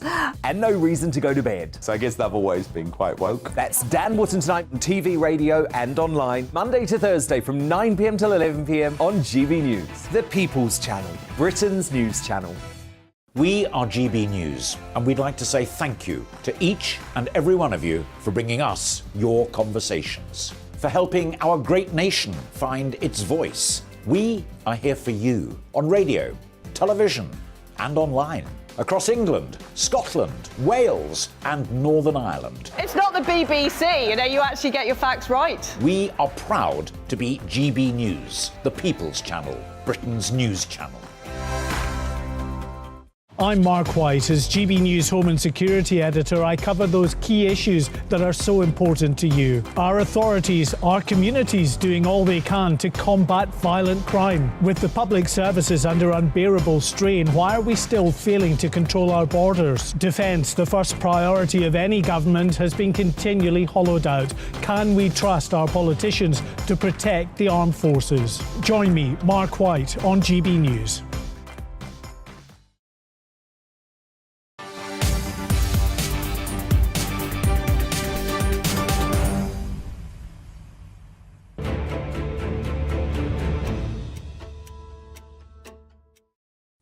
There it is. That sound can mean only one thing. It's time for the GB News People's Poll results, and they've revealed that 42% of people say the Queen's Lady-in-Waiting, Lady Susan Hussey, should return back to work, whilst only 24% of people say that she should not return to work. Now, these results have emerged since Lady Susan Hussey was sacked, or quit...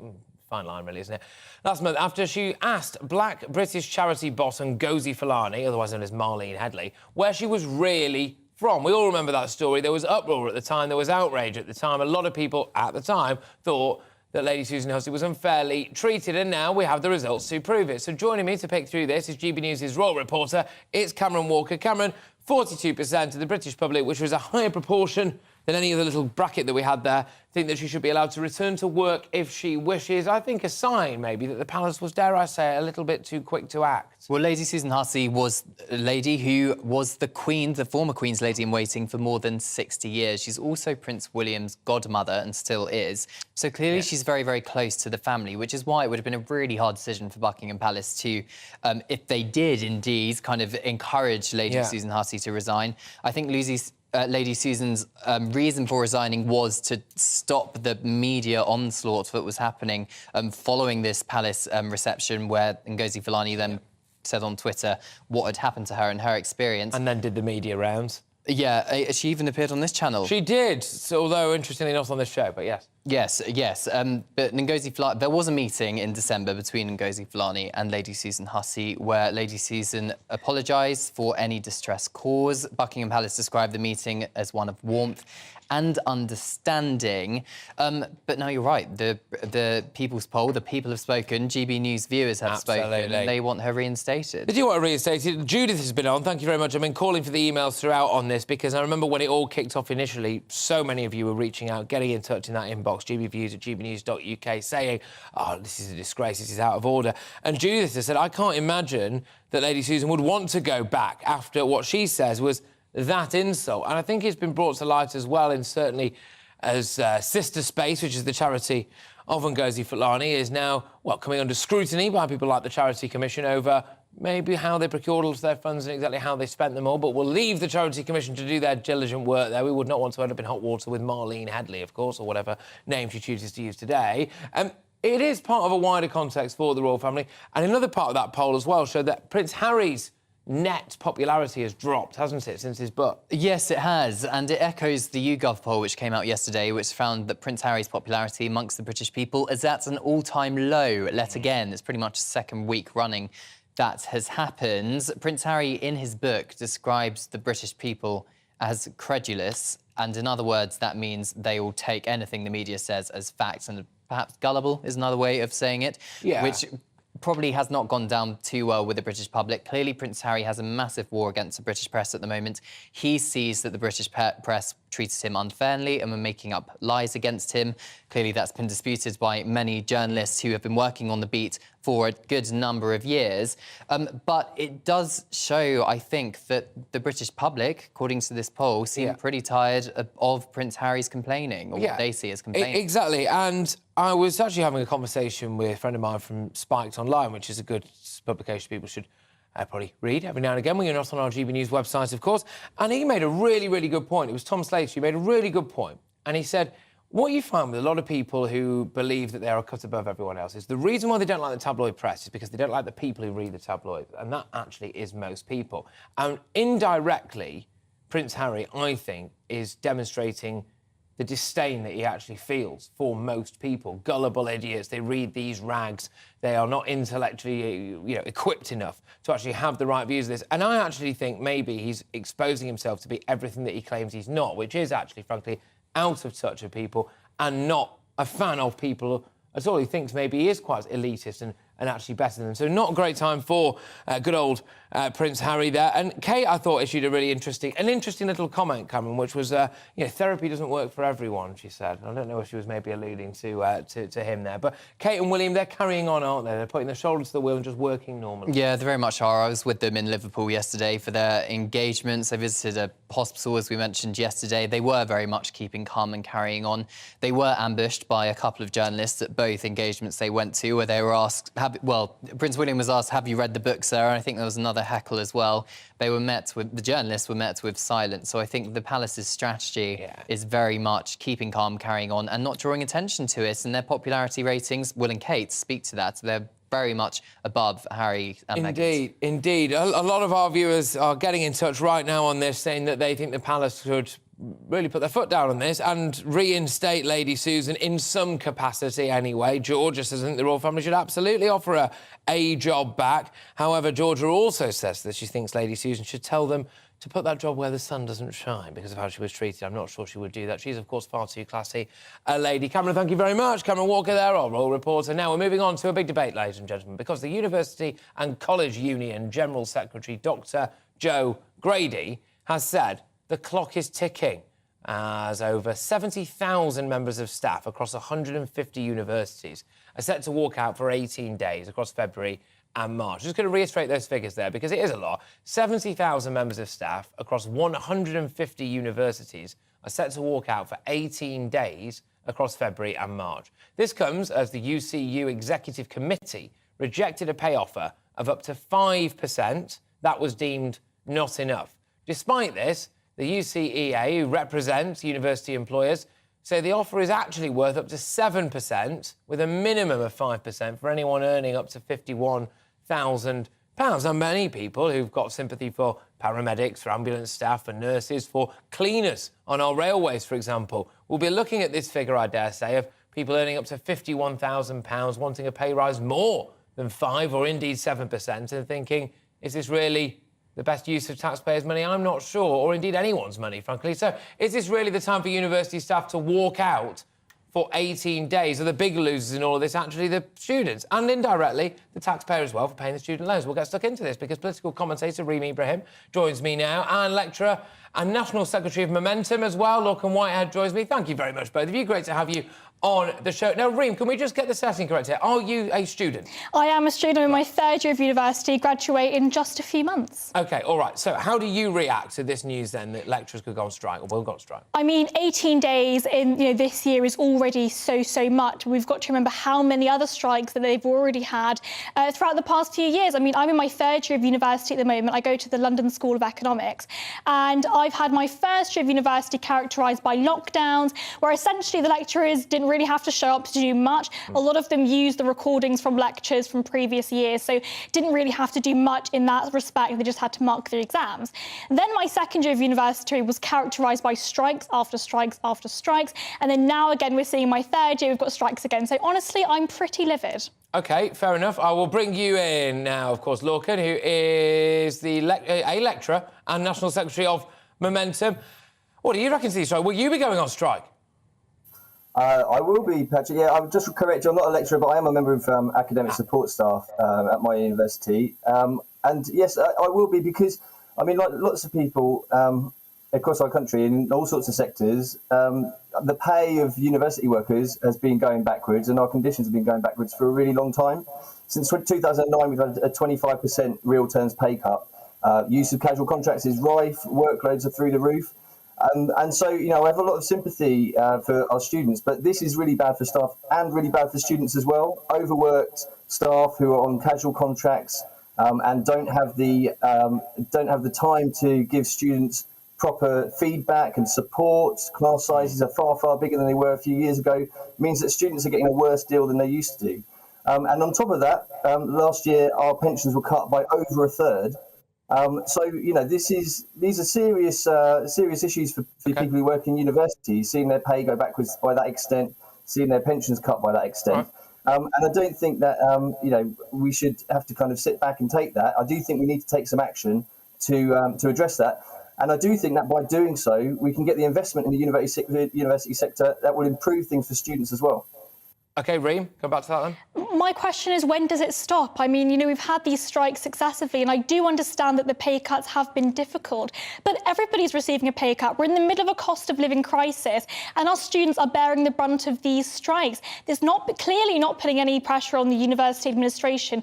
So the change tactics, stop hurting students, because we are the ones that are facing this. Stop hurting students is the message there. How do you feel about that, Lorcan? Well, I mean, to answer that question about when does it stop, I mean, it stops when employers turn around and give us a decent pay settlement and a decent settlement on the other issues. And 5% isn't enough? Not when your pay's been cut effectively by a quarter over the past 10 years. Can I ask what you want? It might be easier, Lorcan. Yeah, it might be easier, Lorcan, as well, to actually find out exactly what it is that you want, money-wise, then. Yeah, and I think that's a really important point, because what we're asking for is inflation plus 2%. Or 12%, whichever is higher. The total value of that pay settlement is about £1 billion. The annual surplus in the sector is about £3.5 billion. So the money is there if university bosses want to actually offer a decent pay settlement for staff. And on the pensions issue, in fact, by the pension trustees' own figures, they could reverse the cuts from last year and still have money left over in the pension pot. So this could be solved tomorrow. I get your side of it. I think the other side of it, and this is what I'll defer to Reem on now, is, Reem, whether or not you feel that your lecturers deserve a pay rise. I think that they all work incredibly hard, but when we're thinking about the past 3 years that they've had, they had during COVID, a lot of my lecturers at least used lecture recordings from the previous year, so they actually weren't doing anything. This entire idea that their working conditions are really, really difficult. I'm sorry, but how is your working conditions in a lecture hall really difficult? I think that other people, across the United Kingdom that have had even more difficult working conditions have had to deal with it even more difficultly. I think that when we're thinking about the way that the cost of living crisis has hurt everyone, university lecturers are not bearing the brunt of the cost of living crisis. There are other people that are struggling more, and students are really bearing the brunt of these strikes. I do have to put it to you, Lorcan, and I understand you're not a lecturer, by the way. I do have to put it to you, though, as somebody who, when we were going through lockdowns, I actually myself did decide to retrain because, I mean, shock horror, the work dried up. Let's be honest, only amount of time before that happens again with me. But the work dried up. I thought I'll retrain. OK, so I decided to do another degree. And, I mean, it was an epic waste of money in terms of what I saw. I do have to put it to you that the general perception is that lecturers have a pretty cushy gig and certainly don't deserve a 12% pay rise. That may well be the perception, but this is not just about lecturers for the first point. This is about university workers throughout the sector, and many of them very low paid and on very insecure contracts. And I think what we've seen over recent decades is universities' student numbers going up massively, staffing numbers not matching that, so workloads go through the roof. And as I say, that's bad for students as much as it's bad for staff as well. And it's not really about asking for a big pay rise, it's about asking for a little bit of extra remuneration, since our pay's gone backwards by, as I say, a quarter since 2009, and it's going backwards as even faster this year with inflation running as it is. OK, Reem? 2% above inflation is asking for a huge pay rise. The majority of people in this country are not getting anything near what inflation is. Inflation levels, as we know, as a result of various government policies, has been on the rise quite difficultly for the past year. We're now seeing that inflation will halve over the next year, hopefully. But I don't understand why you think that 2% above inflation is not a huge ask. Of course it is. The majority of hardworking people in this country are not getting that kind of pay rise. So why do lecturers deserve it? Well, can I just add to that? Because I just want to add to that a little bit, which is, yes, well, on that point, dare I say, is this part of a wider picture from quite a radical, militant, left-wing union that has seen strikes in other areas and does want to help to chip in and do their bit now? No, absolutely not. I think the action that you've seen in the university sector in recent years reflects the conditions in the university sector. People don't choose, on a whim to give up 18 days worth of pay in the early part of next year. We're not going to get paid for being on strike.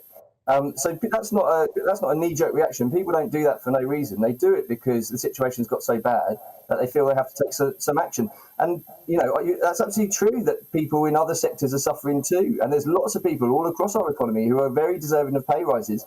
This isn't about them not getting one. Unfortunately, many of us are being forced into strike action because our employers are unwilling to give us the pay rises that we need and deserve, not just in the cost of living crisis. I mean, the Financial Times reported recently that if average wages in this country had continued on their pre-financial crash trend, then they'd be nearly 50% higher now than they are at the moment. So there's people across this country getting a massive pay cut all over the place, and that's why we're seeing all these strikes and all this. Well, there are. This I mean, if the economy is not particularly great, then yes, that is a thing that stretches across wider society as well. Rima, I'll just throw it your way. I know we're a bit pressed for time on this, but could you see this as maybe being slightly self-defeating? A little bit like the rail strikes. If people know that there could be a rail strike at any moment, they don't buy a season ticket, they're more likely to drive places. A self-perpetuating cycle. Do you think now people are going to be looking at university and thinking, I just won't bother going?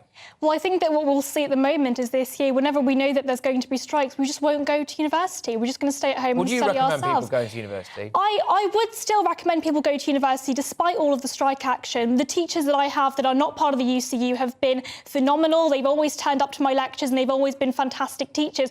And might I add, tend to, allow us to actually have free conversations within the classroom. Well, those that are within the UCU that tend to be a little bit more militant, that tend to be, a little bit more aggressive towards, more right-wing views, if I were to espouse them in the class, those lecturers, I think, are not worth going to. I think that, when we're seeing the amount of strikes that we have, students need to know that it is worth going to university and that we have to push back against these strikes. All right, look, both of you, thank you very much. We could carry on with this for a very long time, but I appreciate it. Thank you so much. That is, of course, Rima Ibrahim there, who's political commentator and lecturer and National Secretary of Momentum. Can I just say as well, just on that, Lorca, thank you for coming on. We have previously not been... people have not been too receptive necessarily from groups such as Momentum, etc. So it's nice to actually have someone on so we can have a proper debate. There we go, Lorca and Whitehead there. Right, OK, so your views on university strikes. It's kicked off in the inbox, gbviews at gbnews.uk. Mark says, 150 unis in the UK, what do we need them all for? I must say, Mark, I did think that when I read that. 150 universities in the UK, what do we need them all for? Yes, you can study things like, I don't know if you still can, but you could do Harry Potter studies or David Beckham studies. Underwater basket weaving was that common trip. Brewing and distilling at Bath Spa University. Although, to be fair, given the way our hospitality sector is going, maybe it is quite lucrative to do brewing and distilling. I don't know. Maybe I'm just a snob here. There we go. But let's just carrying on from that email. Let's get half of them to go bust and reopen old polytechnics, which are much more real worth to the nation's future. I can't help but wonder whether or not universities have had it a bit too good for a bit too long, given the massive amounts of student debt that we all have. And Ellis says something that I think we might all be thinking, which is it's a political winter of discontent. Yes, Ellis, I wonder whether or not anyone now who's in any union has decided that they want to pull the trigger on some form of strike action. When's inflation going to be this high? When is the debt going to be loaded in their favour? This much, I don't know anyway. You're with me, Patrick Christys, on GB News. Lots to come in the next hour, loads. In fact, where have the first 2 hours gone? I'm going to be talking about the Albanian immigration figures. It's going to be difficult to get your head around those, let me tell you. And also the Ngozi Fulani scandal, should Lady Susan Hussey have her job back. I've got all of that coming your way and much, much more before, though, it's your weather. Hello, Alex Deacon here with your latest weather update from the Met Office. The weekend is going to start mild and fairly wet. It will turn drier and brighter, but also much colder through the weekend and into next week, with the potential for a bit of snow in places as well. Tonight, though, it's all about the rain moving in again to western areas that have saturated ground, so this extra rain is likely to cause further problems. We have Met Office yellow warnings in place. Most of the UK turning soggy by the start of Saturday, bit of snow on the hills as that rain moves across Scotland. Quite chilly this evening, but by dawn, as the rain arrives, temperatures will actually be on the rise, so we'll start in the south in double figures. So a mild, wet start for most on Saturday morning, something a bit brighter for Northern Ireland for a time, and the rain elsewhere will be pulling away. Yeah, it'll be all right. So stressful. Yeah, took the beds up the other day. Fucking dummy. We just check we're not on here. Monday to Thursday nights on GB News. At 6, it's Dubes & Co. 7 o'clock, Farage. At 8, join Mark Stein. And at 9, Dan Wootton Tonight, followed by Headliners. On TV, radio and online. This is GB News. We are GB News, the People's Channel. Why not take us home with you by visiting the GB News shop at gbnews.store. You'll find all the official merchandise, a really good present actually for yourself, your friends or your family. We ship across the UK mainland at no extra cost. GB News, the People's Channel.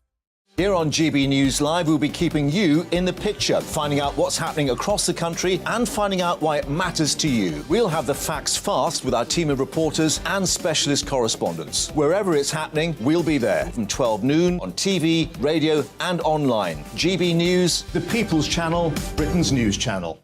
Monday to Thursday on GB News, it's Bev Turner Today from 10 a.m. We're going to be here for you, our GB News family, to keep you up to date, but also make you smile. The guy went from puberty to adultery. And I can't wait to bring a few of my own opinions. I have no time for cultural totalitarianism. We'll engage in passionate, but always polite debate, with your thoughts and opinions at the centre of it all. Only on GB News, the People's Channel, Britain's news channel.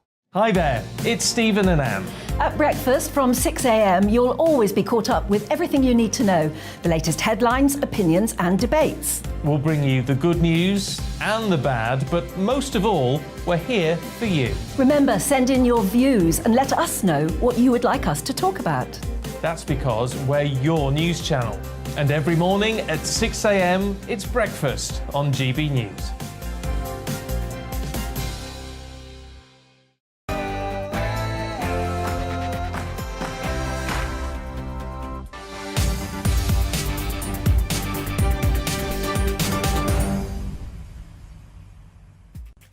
Welcome back, wonderful people. It's Patrick Christys here on GB News, and it's very nearly 5 o'clock, and let's take you right the way through until 6, shall we? We'll be giving you the latest on the illegal migration crisis. More than half of all small boat modern slavery claims have come, shock horror, from Albanian nationals. That comes in the same week that Rishi Sunak said he would make it tougher for people coming to the UK illegally to exploit slavery laws to remain in the UK. Can the government get a grip with what's going on in the Channel? And I've been asking you as well whether or not you think we should stop all asylum applications from Albania. GB Views at gbnews.uk. We'll be speaking to an immigration lawyer on that very, very shortly. And the Artist of the Year nominees for the 2023 Brit Awards are all male. Why is this an issue, you may ask? Well, I'll tell you, because it's after the organisers opted to make the category gender neutral. Was this the right move? Is this just the massive, massive backfiring of wokedom? And you hate to see it. We'll be debating that later in the hour. Let me know your views as ever. And Rishi Sunak's visited Scotland today and had what's been described as cordial talks with Sturgeon. Good grief, you've got a feel for Rishi, haven't you? He might have a better relationship with the First Minister than Boris Johnson did, but can a Tory Prime Minister and a nationalist leader in Scotland ever really get along? And should they get along anyway? I'll speak to a former SNP councillor on that next, as it emerges that maybe Rishi Sunak has gone soft when it comes to Sturgeon's trans laws. And I want to hear your thoughts on all of the topics that we're talking about today. GB Views at gbnews.uk. All of that's coming your way, but now it's your latest headlines.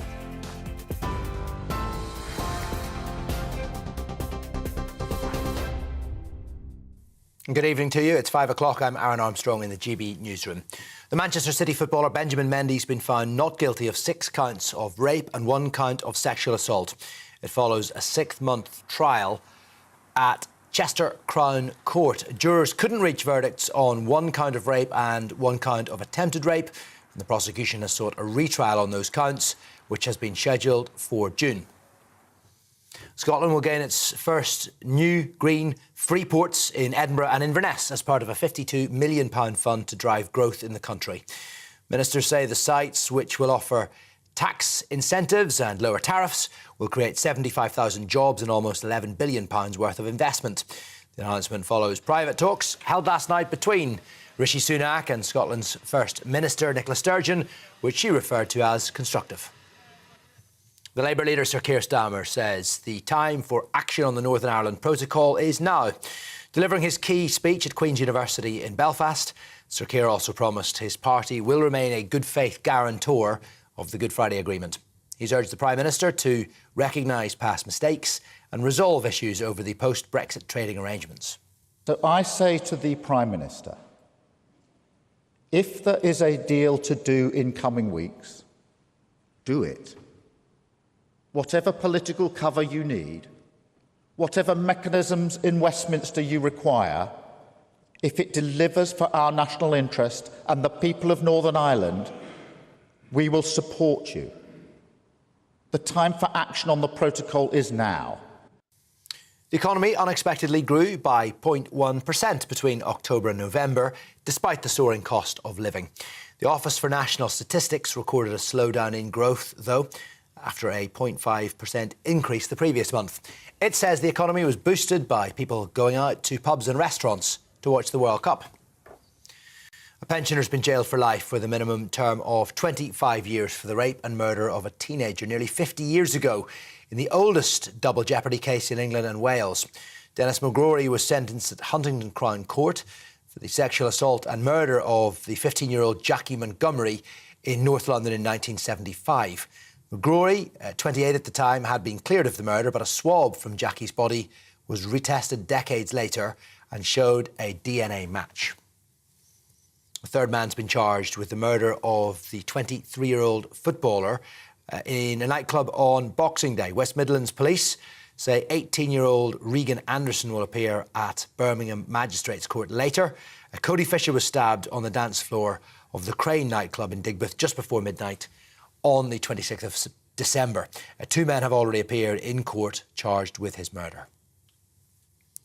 A builder who described himself as a psychopath with a conscience has been sentenced to 2 life terms in prison for the murder of 2 escorts.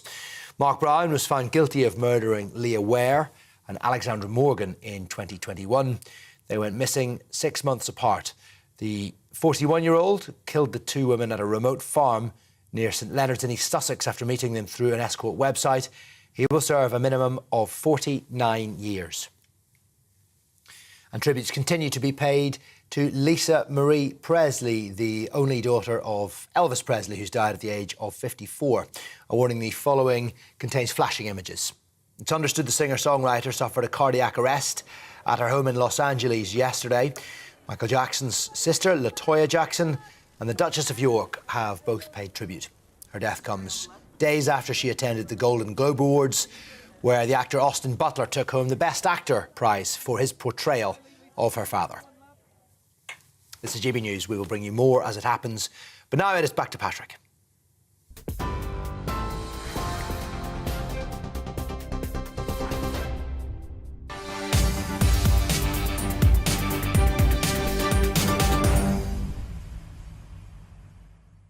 Well, let's get stuck straight into this final hour, shall we? The latest government figures show that more than half of modern slavery claimants arriving by small boat across the Channel are Albanian, according to Migration Watch UK. Now, it found that in the first half of 2022, people from Albania accounted for most modern slavery from those who arrived in the UK via small boats. Now, it's a marked increase in those who claimed modern slavery a year before. In 2021, they accounted for just 11%. This time round, it's way above the 50% mark. Joining me now in the studio is UK immigration lawyer, it's Harjap Bangal. Harjap, thank you very much. Great to have you on the show.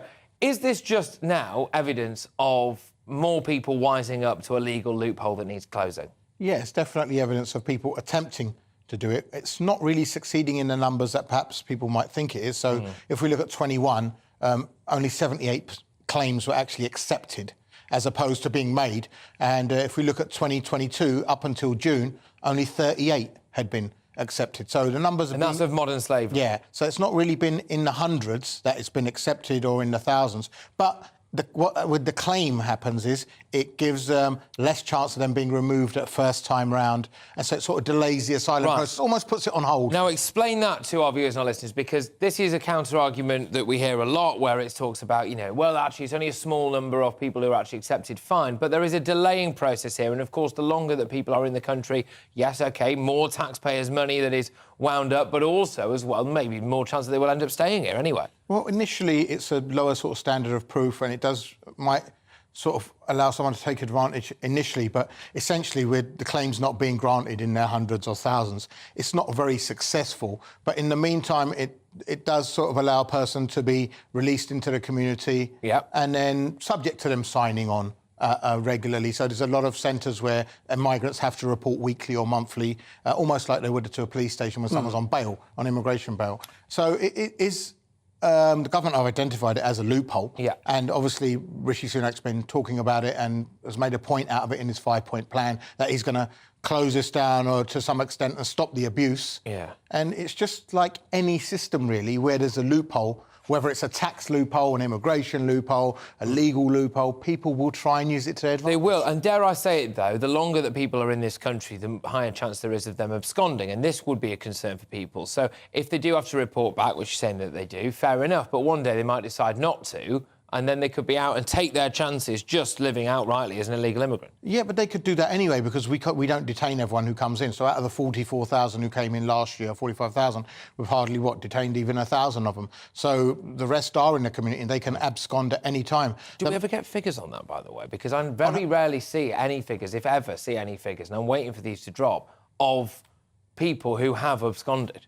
We only need to look at the people who have been detained and then the people who've come in and then do the math. So the people being returned, though, we've got figures on that. Yeah. And that's gone down from the Tory government, which was during the Labour times, believe it or not, the kind of party that we say was weak on immigration. The Labour government were actually sending back about 34,000 people a year. And as soon as the Conservatives come over, that number's totally dwindled to the hundreds, and especially in recent times. So the problem is with removals and processing claims quickly, and even after people have been told no, because we know a lot of people get refused, but the inability to remove these people. And Rishi Sunak has hung his hat on getting this asylum backlog, I should say, down to basically nil and stopping the small boats. Because the other promises that he made there about reducing NHS waiting times or waiting lists, that probably should happen anyway. The inflation figure, that should go down anyway. So the little window of jeopardy that Rishi Sunak has allowed himself for us to actually judge him on is this. So when it comes to actually reducing the asylum backlog, stopping people claiming a modern slavery quotes-unquote loophole could mean for faster deportations, which would maybe take the pressure off this asylum backlog, people deliberately longing it out. I don't think it's going to make a difference in the numbers that we're talking about. I don't really think that until we get a removal process in order, that we're going to have any sort of... we're going to see headway in this.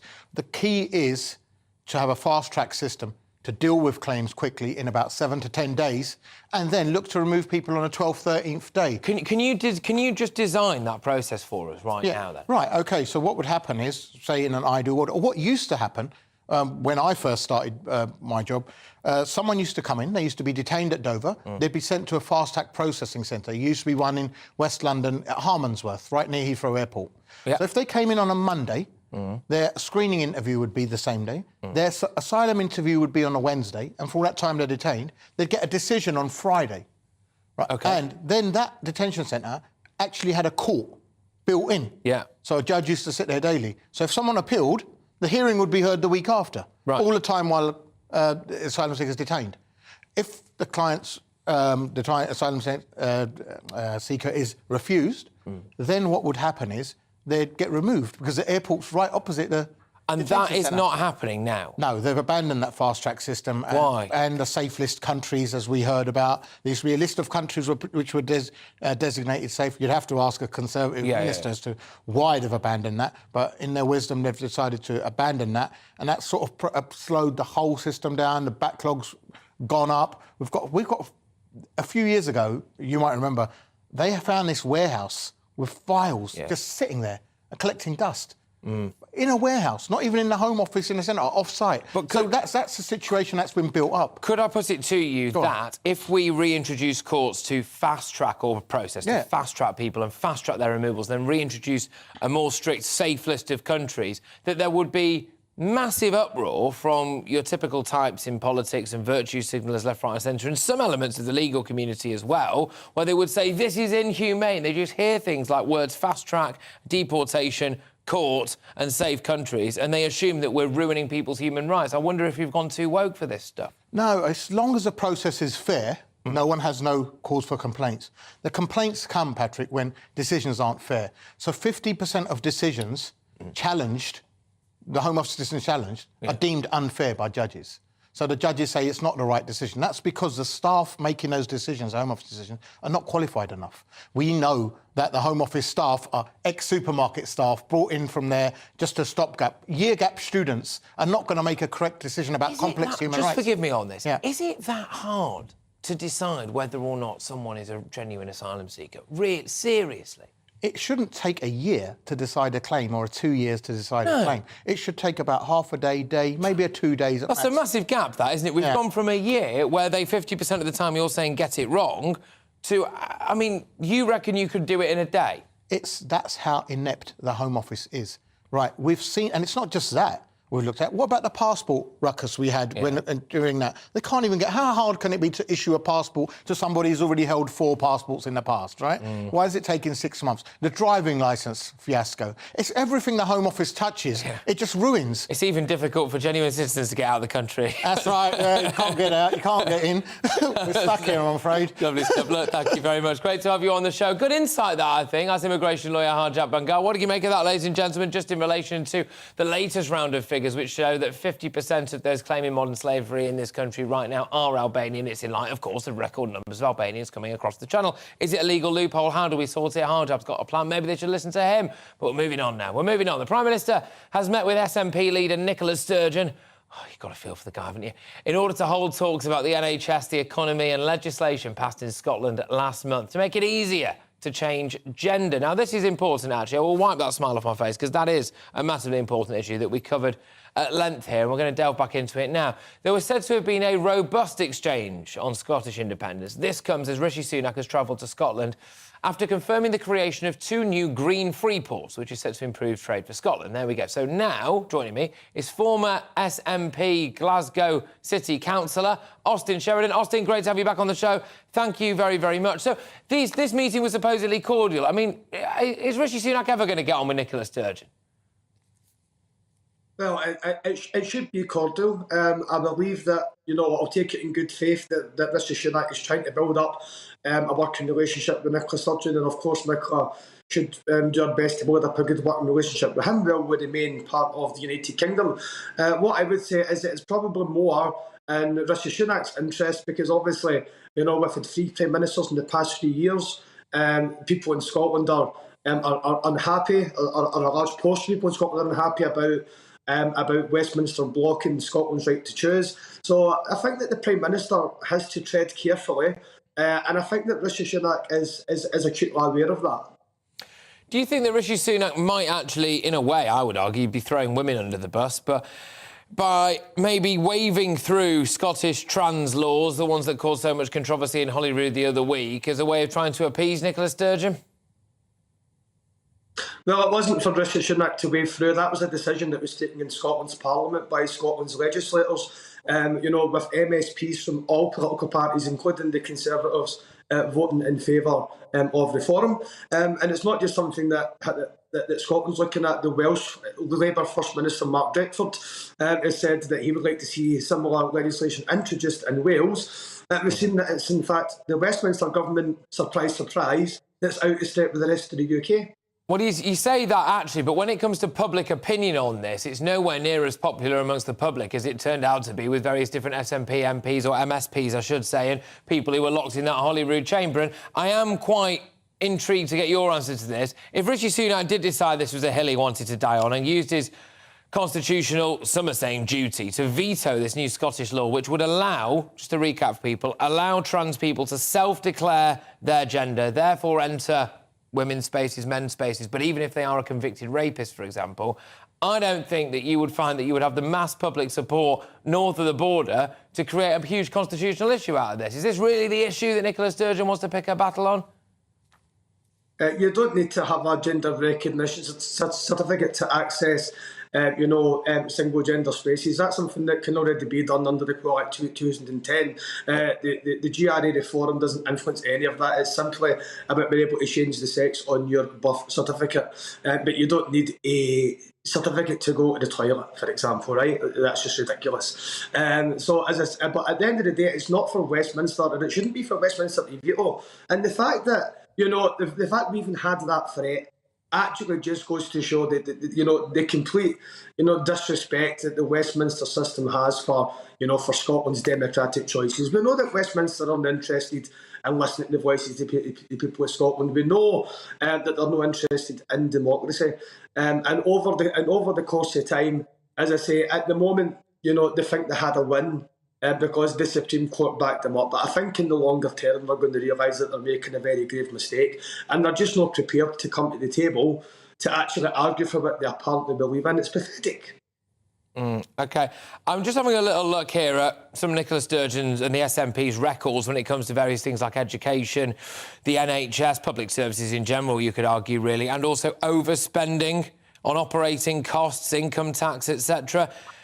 Realistically, do you think Scotland would survive if it was independent? I mean, what currency would you use? I mean, of course Scotland would survive. The real question, Patrick, is would we be better off? I mean, so I don't think there's any dispute that we would survive. And absolutely, I do believe that we would be better off. I think that in our public sector, in our NHS, of course, we're facing challenges, as is every single NHS across the whole of the UK under different colours of administration. But of course, it's not just about the public spending as such. It will be about spending priorities. So, for example, would we want to put in our share of the money to the new nuclear weapons? Well, that's not something I would want to do. I would want to see that money, that resource put elsewhere. So it's about being able to make those fundamental decisions. And I believe that Scotland is more than capable of doing that. To answer your question on the currency, it is clear that we would want to use our own Scottish pound, and we would transition to that as soon as we possibly could. OK, all right. Do you think that there's a lot of virtue signalling north of the border there? I mean, Nicola Sturgeon isn't actually particularly forthcoming when it comes to things like the asylum seeker hotels that people south of the border in England and increasingly now actually Wales as well are having to deal with. Do you think that she could do a bit more? It's easier for us to just pontificate on high, isn't it? No, I think that there's always more that can be done, but I think that fundamentally, I think that we can all agree that the asylum system in the United Kingdom is broke, and that is on the Tories' watch. It's disgraceful the way that people have been treated, and I think that when people have tried to come to the table with solutions, it has simply fell on deaf ears. We look at the state of their inhumane Rwanda policy and the amount of money that has costed, and Tories in the Scottish Parliament have got an absolute cheek to try and suggest, that to enforce Scottish democracy, that's a waste of money. When they spent hundreds of millions of pounds on a system that hasn't taken one person out of the country. Do you think that Nicola Sturgeon would be right, as she said, to try to make the next general election vote one singularly about independence, to use that as a mandate to therefore then go on and try to push even more for a twice-in-a-generation independence referendum, when in reality a vote for Nicola Sturgeon is also a vote for things like her views on green policies, her views on trans issues, her views on, frankly, absolutely anything, like rejoining the European Union? It's not just about Scottish independence, is it? Well, I'll be honest with you, Patrick. I'm sceptical about using a Westminster election as a de facto referendum. I believe that a Scottish parliamentary election might actually be best suited to have if we're going to do that kind of thing, because then it would be an election in Scotland, legislated in Scotland by Scottish people. It would also allow 16-year-olds and 17-year-olds to vote in the election, whereas if we use a Westminster election, it will disenfranchise them when they had that vote in 2014. So there's a wide range of issues that have to be debated there. The SNP are going to have a conference in March, and I certainly hope that viewpoints similar to mine will be put forward and considered, because you could be right. I think using a Westminster election, it could potentially muddy the waters, and it might not focus the minds on the question in the way that we would hope. Great to have you on the show. I must say thank you very much. His former SNP, Glasgow City Councillor there, Austin Sheridan, giving his views on the Sunak versus Sturgeon meeting and some wider issues there when it comes to Sunak trying to ease his relations with Nicola Sturgeon. Anyway, you're with me, Patrick Christys, on GB News. Coming up, Britain is in the midst of a millionaire exodus. Apparently 12,000 individuals with assets and cash totalling more than £1 million have left the UK since 2017. Now, cry me a river, you might say. How can this relate to me? Well, actually, it points to something else, doesn't it? We do need, if we're going to be successful, to have rich people in this country. We need to be attractive to wealthy people. So why are the rich leaving? What does that say? That's all coming your way very, very shortly, but I believe we might have the weather for that. Hello, Alex Deakin here with your latest weather update from the Met Office. The weekend is going to start mild and fairly wet. It will turn drier and brighter, but also much colder through the weekend and into next week, with the potential for a bit of snow in places as well. Tonight, though, it's all about the rain moving in again to western areas that have saturated ground, so this extra rain is likely to cause further problems. We have Met Office yellow warnings in place. Most of the UK turning soggy by the start of Saturday, a bit of snow on the hills as that rain moves across Scotland. Quite chilly this evening, but by dawn, as the rain arrives, temperatures will actually be on the rise, so we'll start in the south in double figures. So a mild, wet start for most on Saturday morning, something a bit brighter for Northern Ireland for a time, and the rain elsewhere will be pulling away to the east, so it will turn drier through the late morning and into the afternoon. We may well see some sunny spells developing, staying very wet across the far north of Scotland. Plenty of showers coming into western Scotland and Northern Ireland with gusty winds and snow on the hills, but brighter skies further south. Temperatures actually dropping again through the afternoon as the colder air moves in. Very windy and wet on Saturday evening across Northern Ireland. We have another yellow warning in place here, the potential for flooding and disruption from the strength of the winds. The wet weather in Scotland turning more and more to snow, even at lower levels by the time we get to Sunday in the showers across the far north, although they'll fade through the day. Sunday is overall a drier day, but still some showers in the west, particularly northwest England and Wales and Northern Ireland, where there will be some snow on the hills. But many places further east and south, generally dry on Sunday, but feeling colder, especially with the wind. Temperatures a touch below average, certainly lower than they have been for most of this year. And the colder air then in place as we go into Monday and Tuesday, with frost and ice returning and the potential for some snow in places as well. Keep up to date with the latest Met Office weather warnings on the Met Office website. Bye.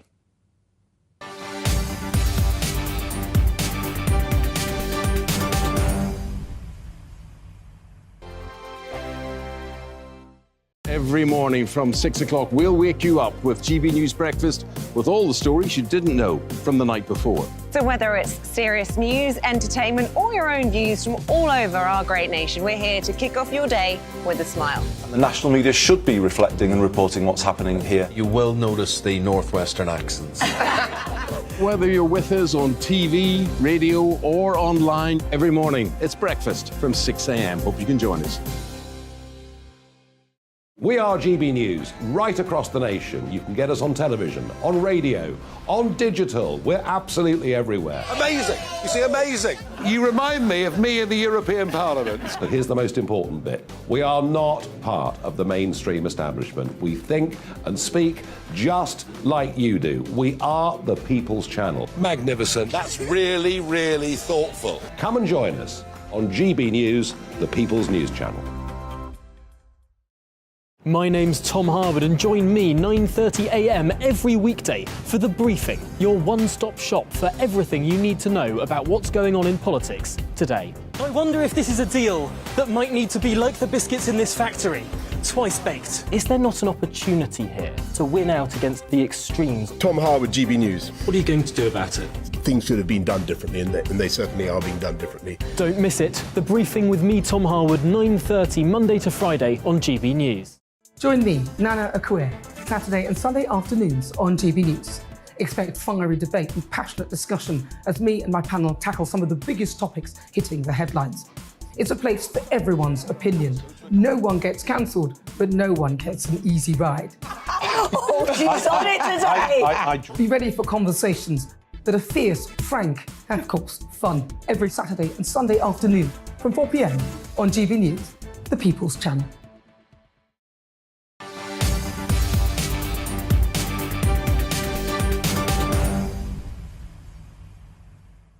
OK, people, make sure you keep getting in touch with your views on, frankly, anything, but the big issues we've been talking about earlier on, and we're going to return to you later on. Do you think that Lady Susan Hussey should be allowed to have her job back or some job back in the palace? It turns out our GB News People poll thinks that many people think that she should be reinstated in some capacity or another at Buckingham Palace. That's after she copped it, rather unfairly, in my view, from Marlene Headley. And the vast majority of the British press was just lapped up all of that nonsense, didn't they? Also asking you what you think about whether or not we should be accepting any asylum applications from Albania as well. GBViews at gbnews.uk are those ones. Later on, we're going to be talking about the Brit Awards as well as woke culture just eating itself alive. They got rid of the gendered categories and now, shock horror, it's just men who are winning awards, supposedly. But something to tee off on first is at one stage, the UK was the #1 destination on the planet for foreign direct investment and millionaire entrepreneurs to invest in the country due to generous tax breaks and soft migration rules. However, a series of tax increases, political uncertainty and allegedly a tightening of migration rules have pushed those millionaires away, apparently. That's according to analysis by migration consultancy Henley and Partners, which showed the UK suffered a net outflow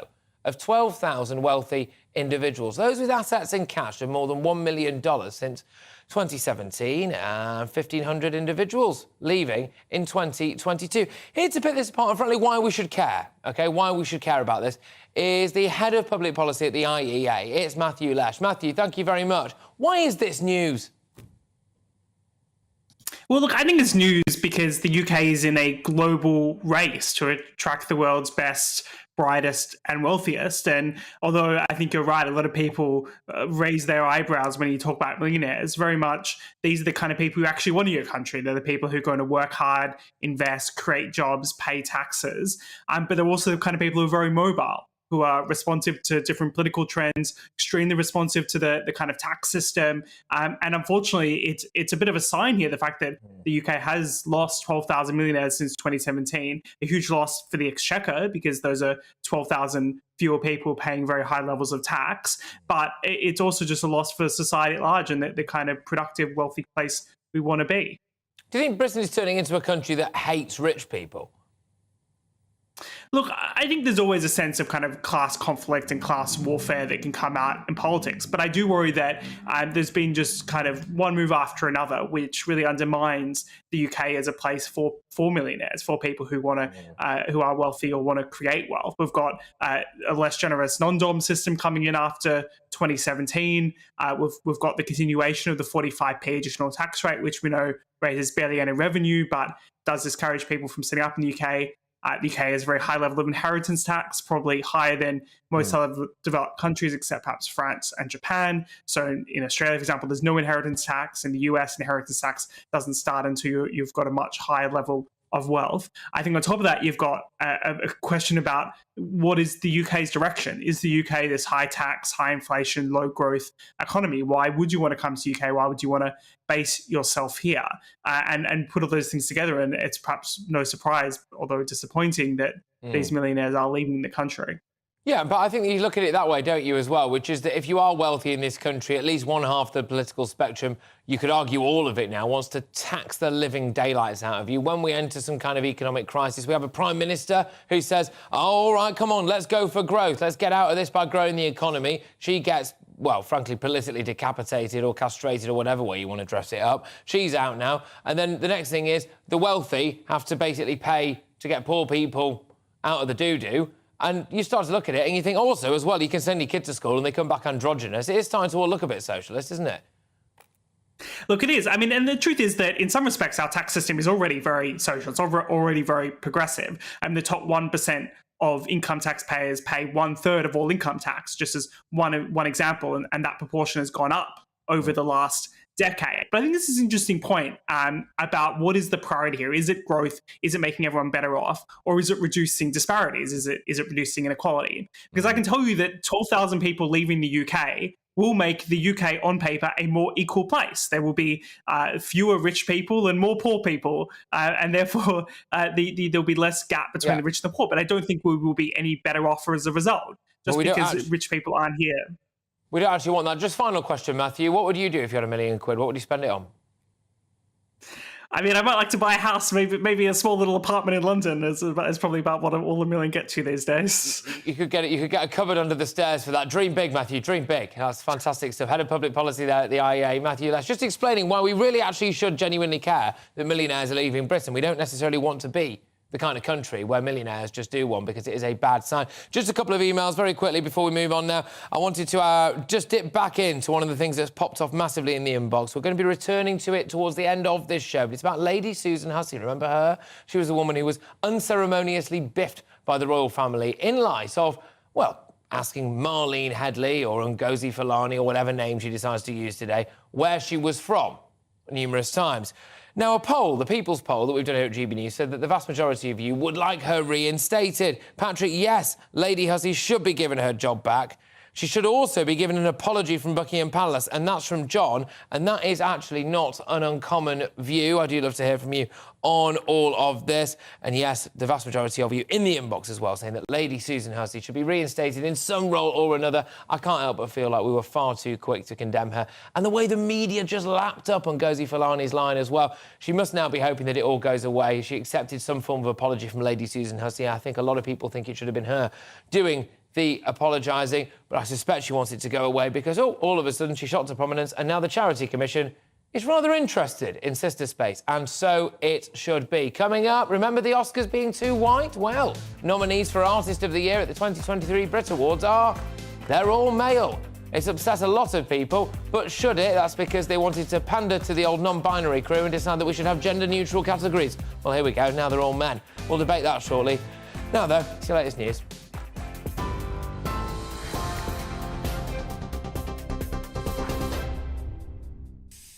It's 5:32. I'm Aaron Armstrong in the GB newsroom. Manchester City footballer Benjamin Mendy's been found not guilty of 6 counts of rape and 1 count of sexual assault.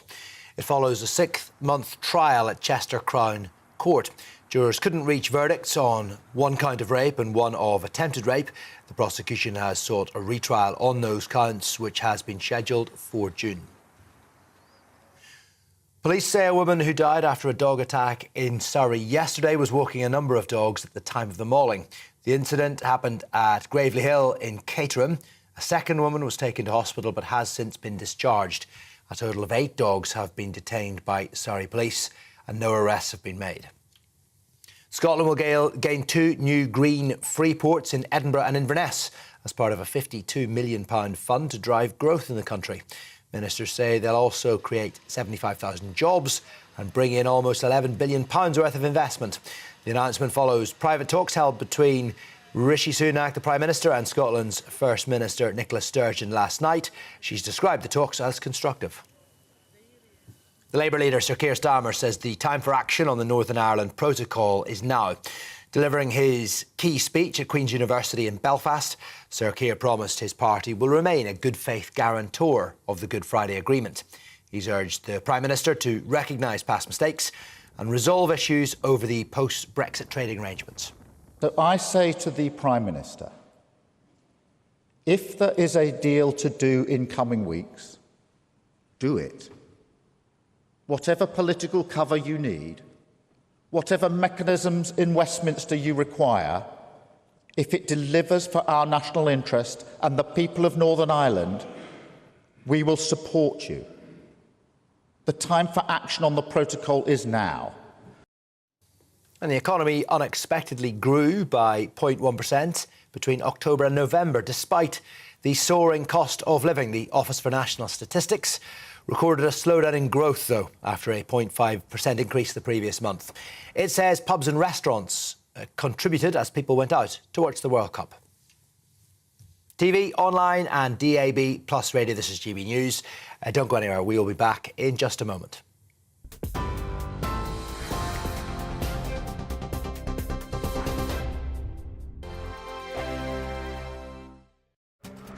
This year on GB News, we've got brand new members in the family. Join us. Across the entire United Kingdom, we cover the issues that matter to you.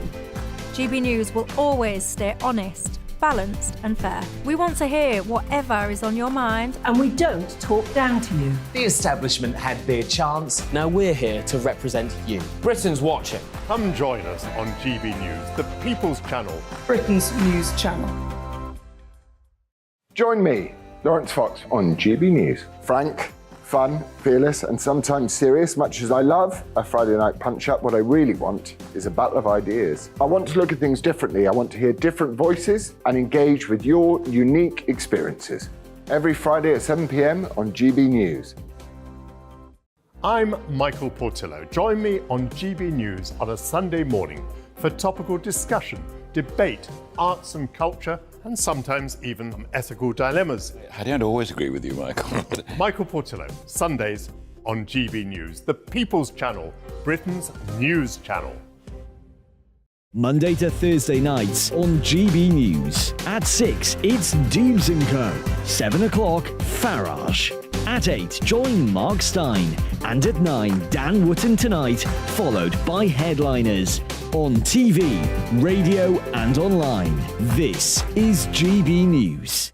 We are GB News, the People's Channel. And right across the United Kingdom. You can find us on Sky Channel 512. Virgin Media Channel 604. Freesat Channel 216. Freeview channel 236. And YouView channel 236. You can also take us with you on DAB Plus Radio. With the GB News app and at the website gbnews.uk. We're absolutely everywhere. Come join us on GB News, the People's Channel, Britain's news channel.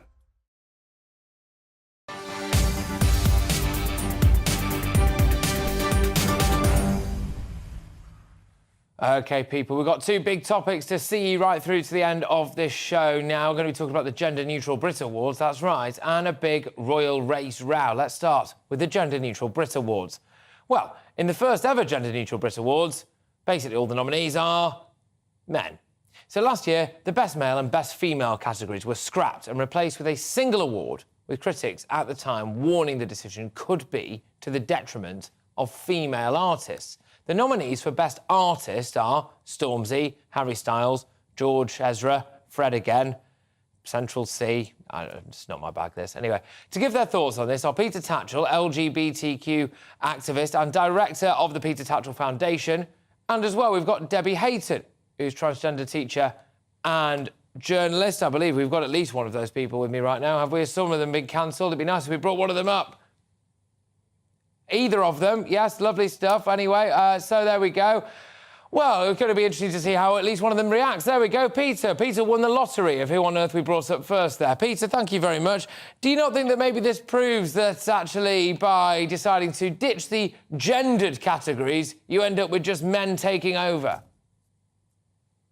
Well, certainly I think it's really sad and quite outrageous that no woman artist has been nominated for Artist of the Year. To have an all-male list is just unconscionable, given the many tremendous female artists in the music industry. So that's a big no-no. Having said that, they began the gender-neutral category last year, and Adele won, beating all the men, and deservedly so. This year, there are lots of other women nominated in other categories. No excuse for not nominating them in Artist of the Year, but there are lots nominated in other categories. So International Artist of the Year, you've got Beyonce, Lizzo, and Taylor Swift. In the category of Singer of the Year, you've got Eliza Rose and Kat Burns. The Best New Artist category, we've got Rina Sawayama, Minnie Webb, and Wet Leg, the female duo. And in fact, in the big race for nominations, the artists with the most nominations, 4 nominations each, are Harry Styles and Wet Leg, who are a female performance group. OK, right, I do get that. I believe maybe we can bring in Debbie Hayton now as well, who's a transgender teacher and journalist. Yes, there we go, Debbie, good stuff. Is there not the wider point here, which is it's not really about the fact that this year there happened to be no female artists named in the Best Artist group, right? It is more a case of the fact that, as far as I can tell, just because Sam Smith came out as non-binary, they decided to change the whole thing.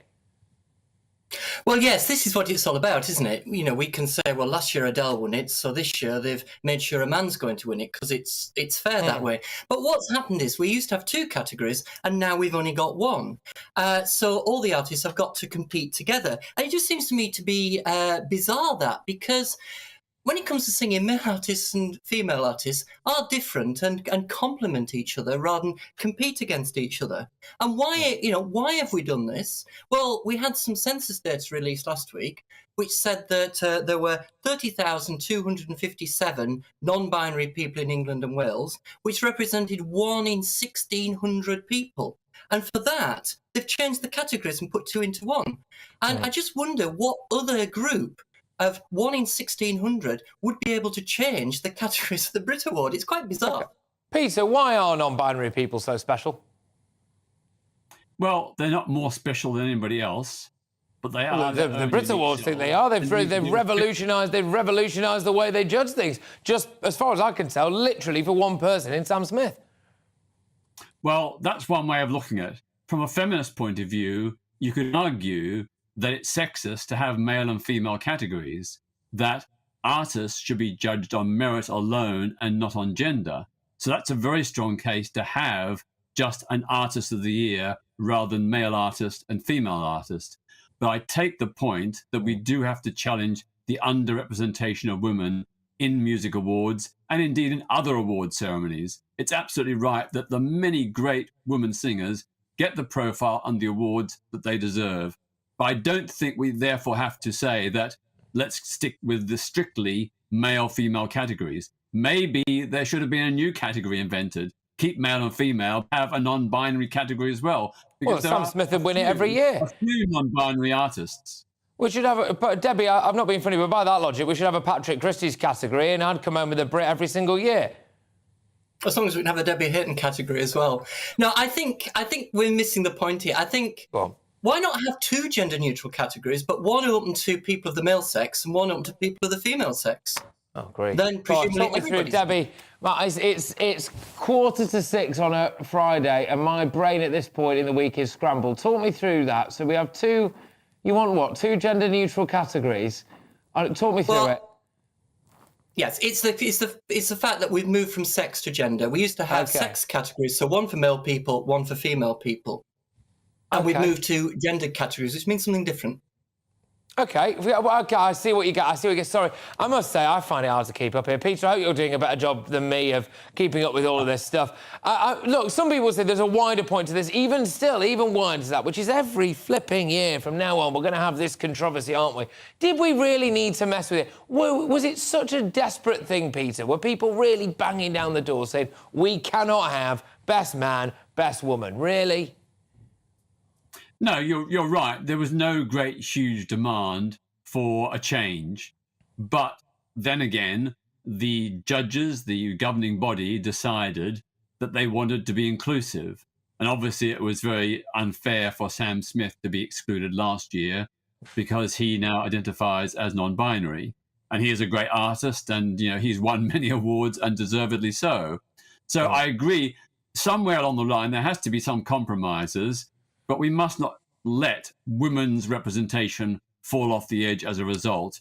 And as I said, if you look at the overall categories, of which there's about a dozen different awards, women are very well represented, and there's some really great artists. I'm a huge fan of Kat Burns and Arina Soyama. They deserve to win. I hope they will win in their categories. Yeah, and I don't claim, Debbie, to be anywhere near enough of a music buff to go, maybe all of the people nominated for Best Artist this year, who happen to be men, maybe they are by far and away the best artists in Britain at the moment, OK? I don't know. I honestly don't know that, but maybe they are. But it makes it very easy, Debbie, I suspect, doesn't it, for, I suppose, your more vocal feminist voices of this world to say, here we go, this is what happens when you open it up in this sense. It tramples over women's rights. Well, yes, we're here, three males just debating women's rights again. But one sex has to lose out. If you're only awarding one category, then one sex is going to lose out. Now, either they go from one to the other every year, or somebody's going to lose out here. It just seems to me such a bizarre thing to have done and an unhelpful thing to have done. And every year, the Brit Awards are going to get overshadowed by this debate, because even if both sexes are nominated, only one sex can win. Yeah, Debbie, I'll just stick with you on this one now. Do you think that Sam Smith is a bit too entitled? Because he has decided that he's non-binary, now the Brits have to change. I mean, it does seem a little bit of a big deal, that, doesn't it, really? Can't he just live with his own decisions? And if the Brits want to be inclusive, they could have had a category that says this is for male people and for non-binary people who were, to use the lingo, assigned male at birth. That's the way we can do it and be included in there. We don't need to merge the two groups and cut the representation and cut the awards that they're giving. Peter, as well, though, I suppose there is a certain irony here, isn't there? Final word to you about whether or not this is excluding to women, etc. I dare say that the amount of people who are on the Brits judging panel, by the way, apparently the judging panel for the Brits is massive. It basically seems to involve most people in the world of showbiz reporting right across the UK. Now, I dare say that the representation and the demographics of people in the showbiz reporting world is quite representative of the LGBTQ plus community. I think that's a relatively fair assumption to make. And so, actually, you could argue that there's going to be no malintention here whatsoever. Maybe they just have chosen the best people for these awards. Well, we don't know, and I certainly think there are some... I think we might have a good idea, Peter. Could have been up for Artist of the Year, no doubt about it. But I think that the awards is about the best artist, not about the best male or female. It's about the best artist. And women have shown, like Adele, that they can compete with men and they can win. All right. Good stuff. Look, both of you, thank you very much for picking us through that particular minefield. No doubt we'll be doing it all again at some point next week. That's Peter Tatchell, their LGBTQ activist and director of the Peter Tatchell Foundation, and Debbie Hayton, transgender teacher and journalist, just reacting to, yes again, the Brit Awards have decided to do something, some would argue, needlessly woke. But in response, the Brit Awards have said the nominations reflected artists of all backgrounds and a wide breadth of music genres. Whilst it's disappointing there were no female nominations in the Artists of the Year category, we also have to recognise that 2022 saw fewer high-profile women artists in cycle with major releases, as was the case in 2021. There we go. Right, we're moving on from that absolute woke nightmare now. Now it's time for the GB News People's Poll.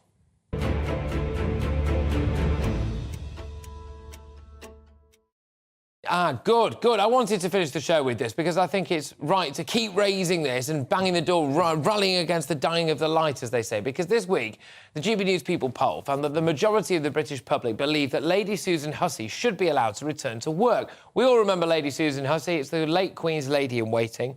She resigned after she asked a black British charity boss where she was really from.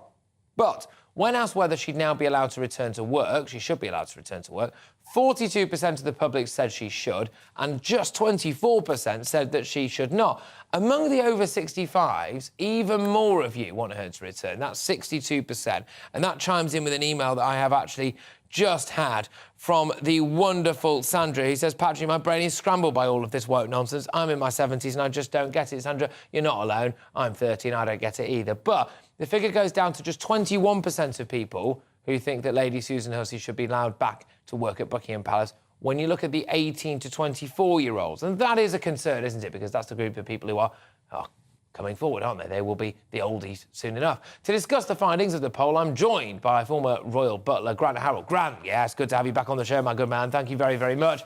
Always looking like you're in a regal setting, which is very suitable for you. Do you think that Lady Susan Hussey should be allowed to continue working in some capacity at the palace?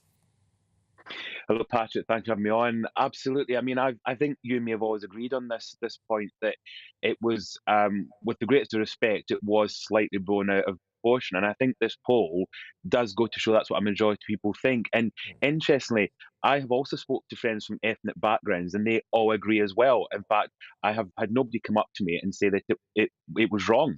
It was wrong that she lost her job over this.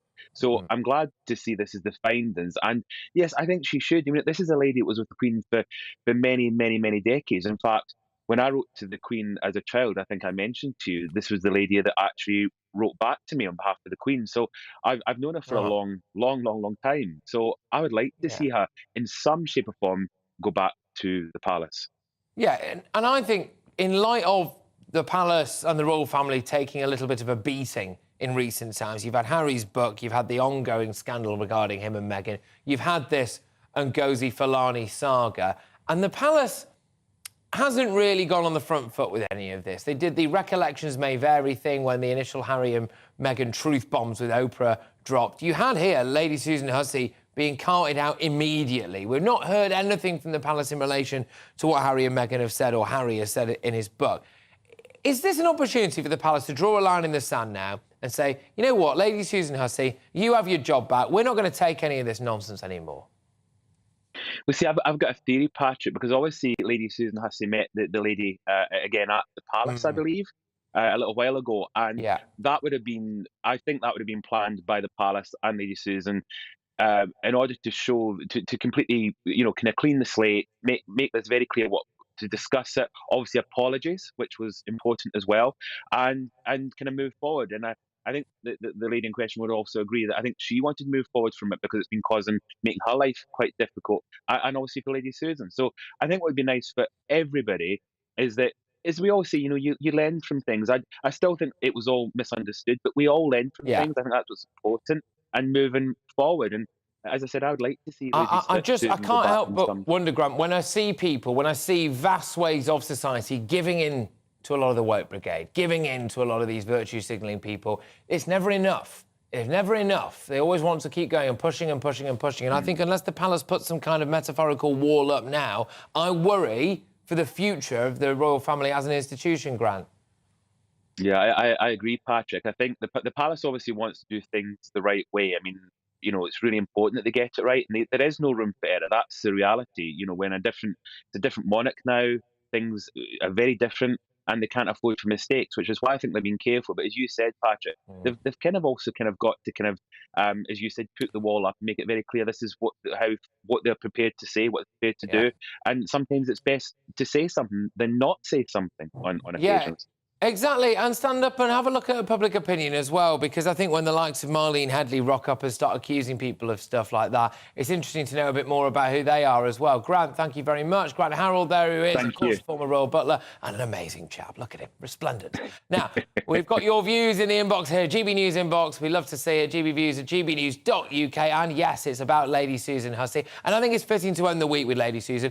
Decades of dedicated service to this country, unceremoniously booted out as a result of comments made to someone who, well, frankly, can't even decide what name she wants to be called on any given day of the week. This lovely lady was shown no support by the Windsors. She served for over 60 years. She deserved better. Shame on the royals. There's a strong view that. Class says Lady Susan should retire from the dysfunctional palace, enjoy her pension.